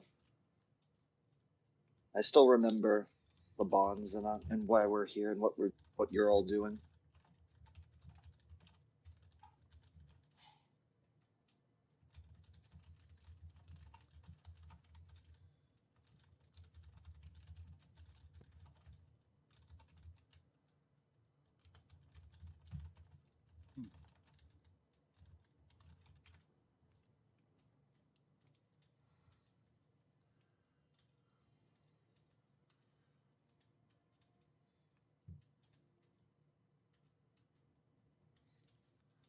Sounds like you've taken to divinity well, Kudo. That was my name, I guess. But I believe I'd become more. You're still Kudo. At least part of you is. I believe this one's name is Mialiku.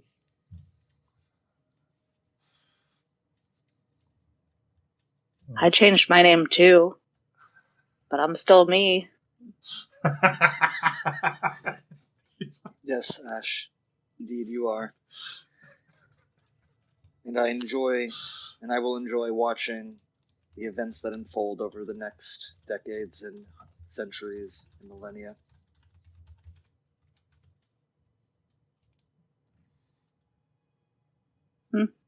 Maybe I'll join you.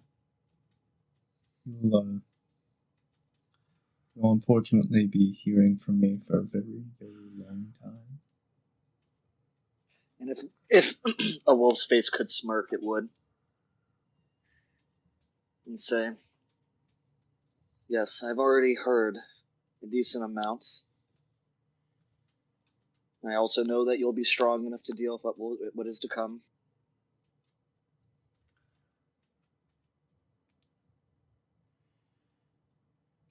But I see you're all in the midst of preparing, and don't think that I haven't been working on my end.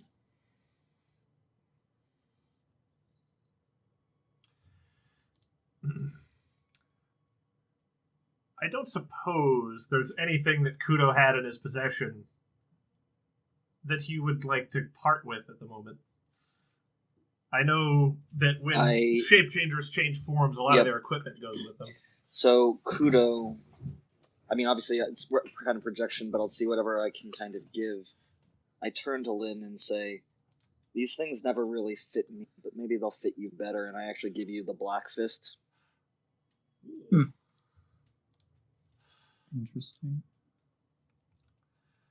The Black Fist. Let's see. Requires attunement, but it does do melee. Unarmed strikes, the type of which that shapeshifters get.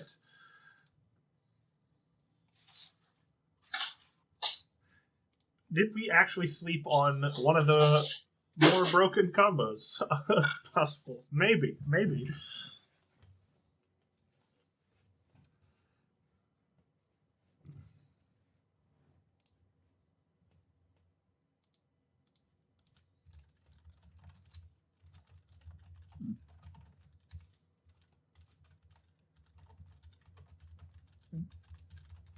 Interesting.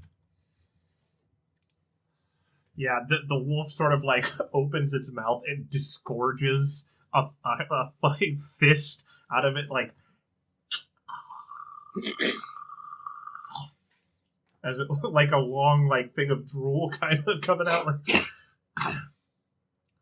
But and then I don't know who it would benefit, but looking at I don't know, maybe Drog or Spit based on what they want. I would also kind of also a spinning. You didn't probably notice it because it's probably tiny in comparison, but the Ioun Stone of Mastery kind of flies out.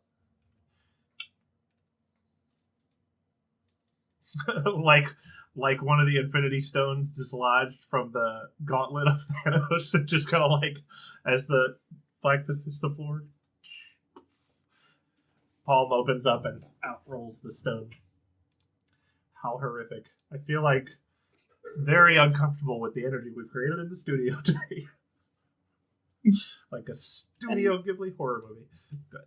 And then completely up to you, Trevor. I don't know if this is too much, but looking at Ash and thing, it's no surprise that I've always held a fondness for you. Perhaps I can grant you some power beyond what I could before. And as I said, I don't know what that looks like, Trevor, but maybe you do.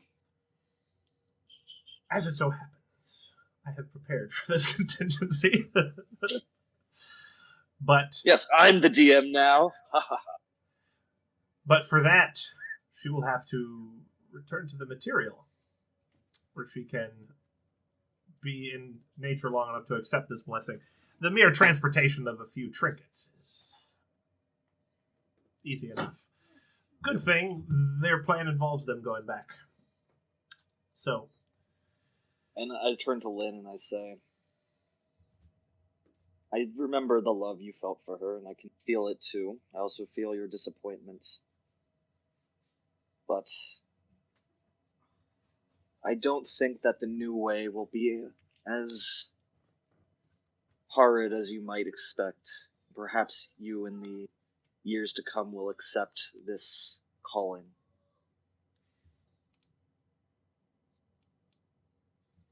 I've already made my peace with it. You'll forever be Kudo to me. But I have a respect for you. And I think you place something in my charge that you truly love. So I'm entrusting what I truly love to you. And for that I will be forever grateful. And when you do return to the material, you will see that your duty is at an end.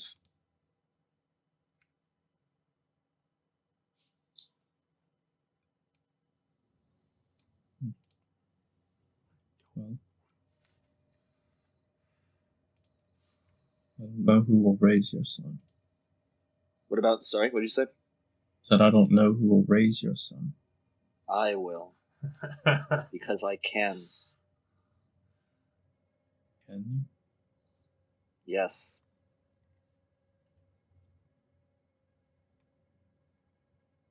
I am no longer man.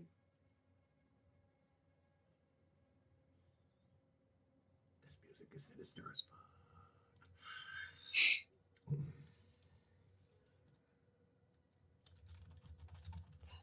I do turn to... Sorry, I'll wait till you finish. I can't go against you. I mean, that's what kind of power you hold now, but...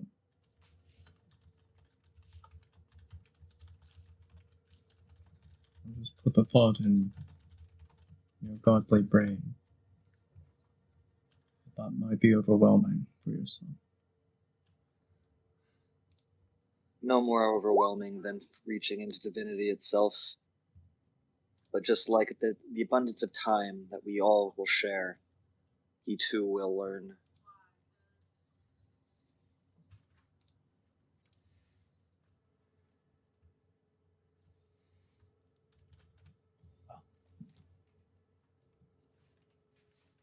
As said, one that holds this power now.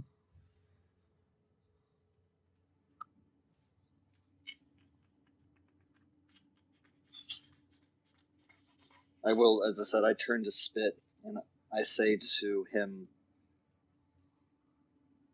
in the end, none of this could have happened without you. And for that, you may request one thing of me, and I will grant it.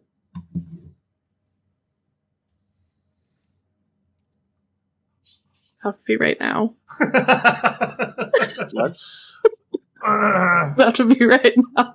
Can I call you back? I'll be around for a while. Okay, like, this is like whenever you want. No, like if you don't, Okay. this offer will end in the next 5 minutes. If you don't call this, So you're kind of putting me on the spot here.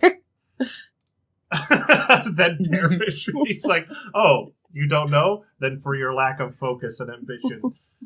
I strip you up. I sever the bond between you and your. The katana of the Isn't he wilderness. low-key technically? Because I followed Anastasia for a little bit there. Really? Well, I mean, you can- signed basically a contract with another god, so... Yeah. Yeah, even I don't think I can fuck with that. So.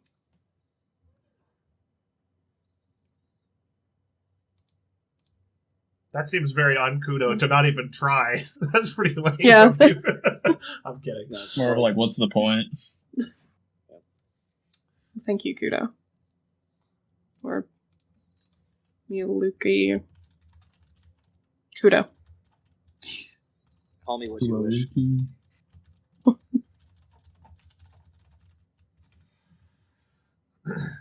Well then, I do actually encourage. With that, I would say, I look to the ones who are about to be in stasis and say, "See you soon." And I turn to the others and say, "You'll be seeing me around." And with that, this. And I turn to Varys, or sorry, not Varys. I turn to Felix.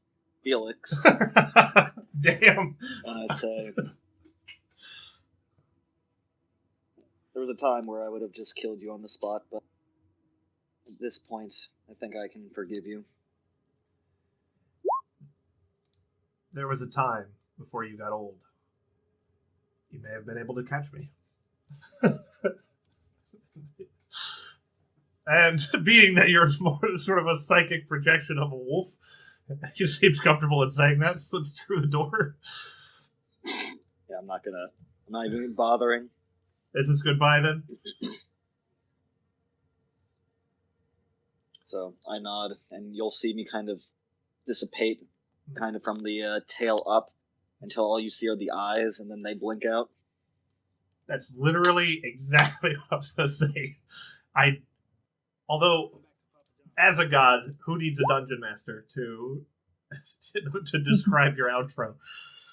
Yeah, exactly. Actually, Trevor, just take a step back. I'm all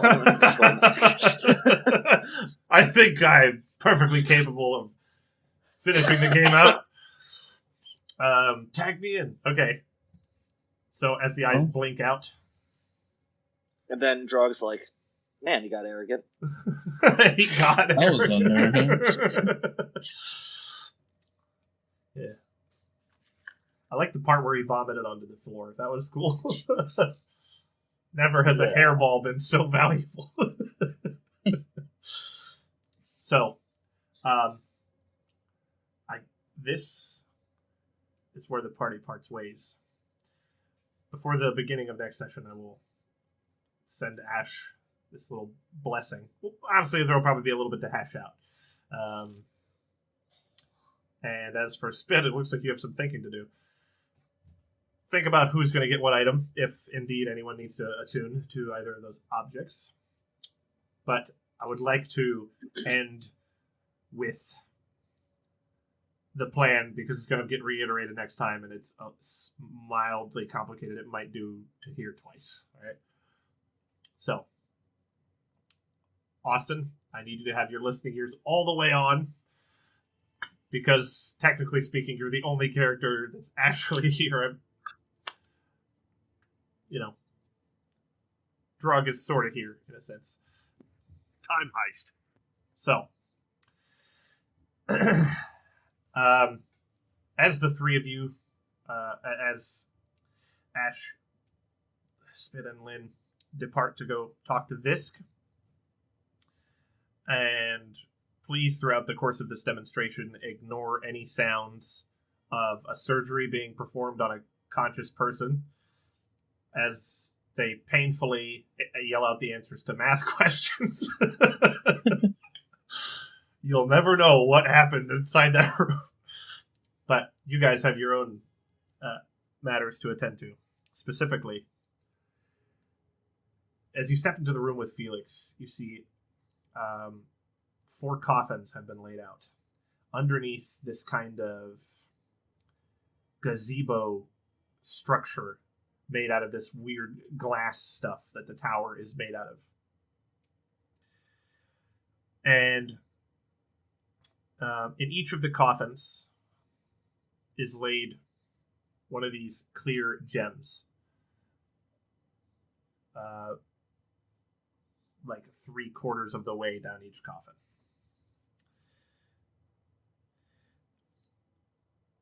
And what looks like some sort of gyroscoping glass mechanism set with some gem. It looks sort of similar, but it is clearly of a different make. It's a different size and everything. But still ringing of the same kind of material set into the underside of this. When I say gazebo, it's like a 3-legged arched thing made out of this glass material with this gyroscope thing mounted under it. And there's 4 sort of they really genuinely do look like coffins, or cryo sleep chambers. They don't have much machinery worked like around them. Some very minimal, but what they do have is they are engraved with those headache-inducing kind of runic symbols that the Hexanimus seems to like to communicate in. And overlapping each other into some sort of twisted system of symbols of arcane origin. One can't even begin to pry a piece of it apart in one's mind as it just sort of kind of becomes too much. But the inside of these things are lined with this sort of it almost looks like a gelatinous substance. Imagine ballistic gel, right? Just imagine at the bottom of it is lined with like a sheet of ballistic gel. So too is the lids of the coffins, which are don't detach all the way, but they do slide most of the way back, such that you would have to kind of like, from laying flat, you'd have to kind of like sit up and scoot your feet towards you to like get your feet out, swing them over. But yeah, the Hexanimus, one of them, the other 5 are not present, but one of them looks in your direction, and Soren comes over and says, the details of the plan should be gone over in as far as you would need to know. I will try to only tell you what you need to remember, as even then it could be forgotten in the heat of things. So these are your stasis chambers, your coffins. You will be put in them to await the end of time. But as you approach it, you will loop back, following the disrupted timeline. And according to the Hexanimus, you should be shunted. In other words, you should not be able to complete the entire journey. You should come out forcefully at one end. This should put you just in front of the Blackfoot. by which I mean just before it in time, as it travels back toward the beginning. You will be given a beacon. Well, to be more specific, each of you will be given a part of a beacon. This is so that the Hexanimus will be able to find you. You see, strictly speaking, when all of this happens, the Hexanimus will not have done all of this yet. So, when you get there, you will need to call him for an assist. That's what the beacon is for. Hexanimus assures me that it will be able to understand in a timely manner what has happened. I suppose that's the benefit of writing a note to yourself. One knows how one thinks, I suppose, though heaven knows how that thing thinks. When you arrive, you should as quickly as possible set up this beacon. It is not difficult. I will show you how now. This part goes on the ground. It should take a lot of force. You do not want it to be disrupted. I recommend we give this to you, my large friend. Hands it to Dalen. And it's like, it almost looks like the bottom of a camera bipod. It's like, or tripod, should I say. It's got that sort of like telescoping kind of folding leg kind of material and a central pillar with a large sort of corkscrew spike at the bottom. It doesn't exactly look like, by looking at it, you wouldn't go, yes, highly sacred secret technology. Equally, the next part says, this slots neatly into the top of that. This will need some physical dexterity. He hands this off to Felix. He says, are any of you talented with star navigation?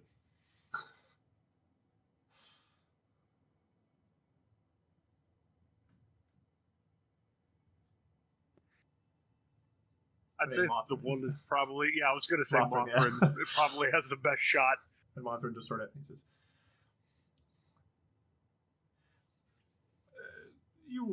I will need to teach you this in a little bit more detail, but a knowledge of the stars will be absolutely important.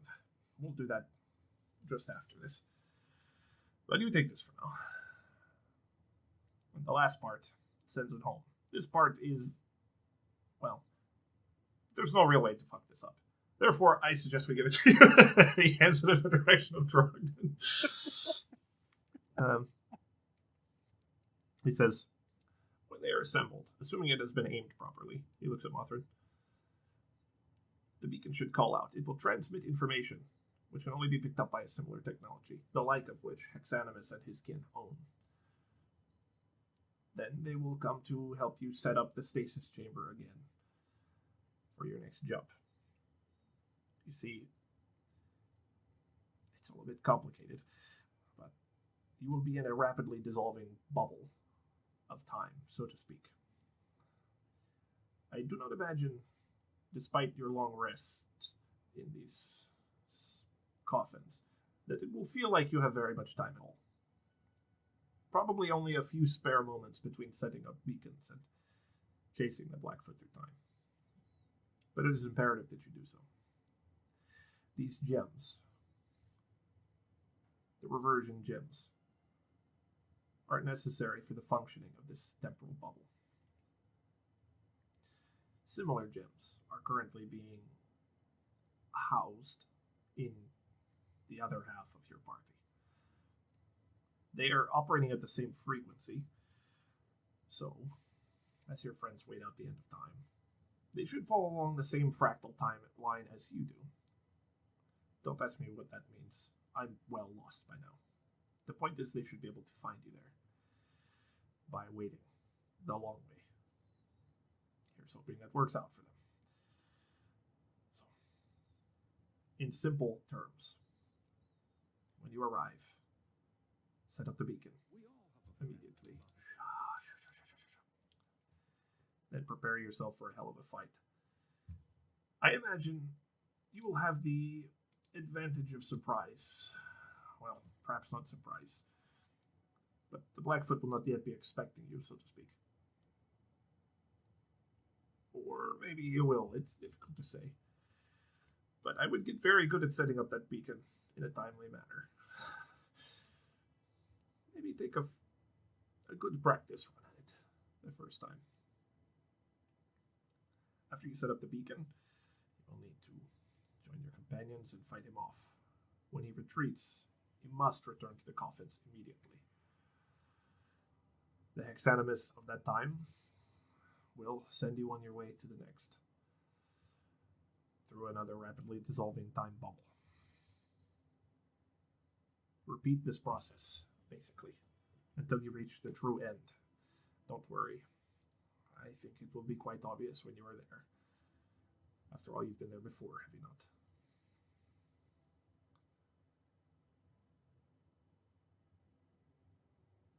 The Blackfoot's realm is not a place, it is a time.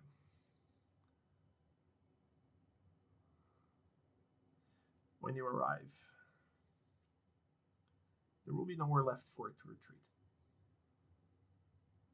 You must kill it there.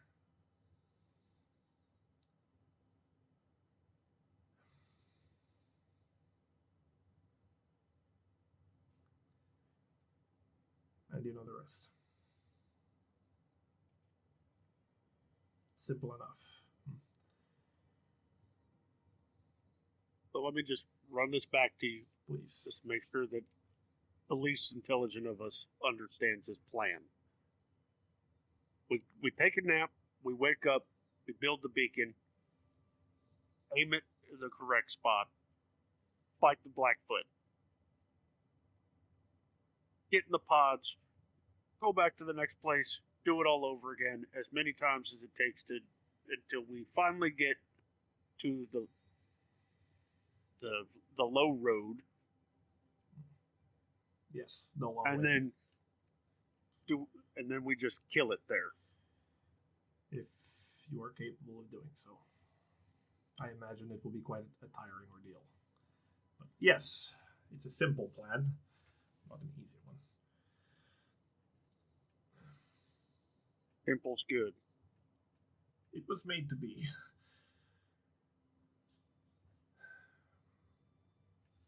I suppose those of us who know more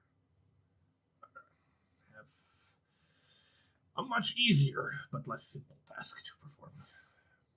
Getting you there correctly and shepherding you along your way.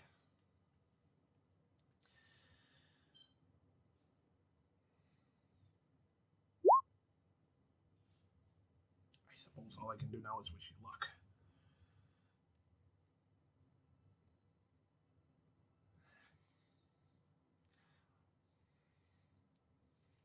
So, the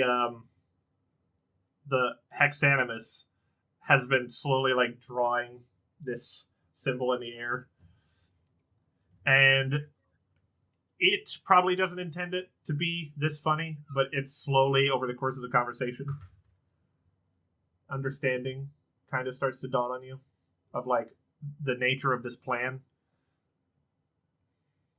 And it's basically like you're going to try and pin the timeline back up by sticking it as a string. Thumbtacks at it. Not thumbtacks, chewing gum. And smushing it to the wall, and then quickly going back to sleep with sort of like Wile E. Coyote physics, as long as I don't look down, right? Like, if we go to sleep before everything fucks up, then the gum will never fall, and we'll end up at the next place where we stick more gum up on the timeline. Well,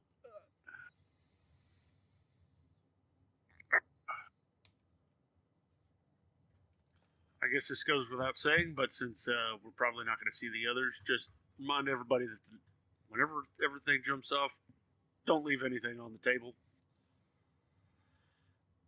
Yes, well,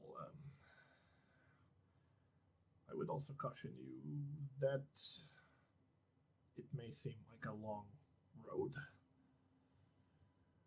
As I said, the temporal bubble,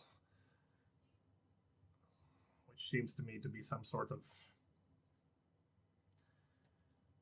how would he say this? I don't know how to say it except to say, basically, you guys are going to abuse a save glitch and save load flying your way through the timeline like you could do in Skyrim's game engine. Seriously, that's why you need the code of reversion gems, because they're supposed to load the save that the fucking eponymous make. But basically, although you will be going forward quite far in time, and you'll not be active during that time, it probably won't feel that way. You're going to be tired by the time you get to the end of it.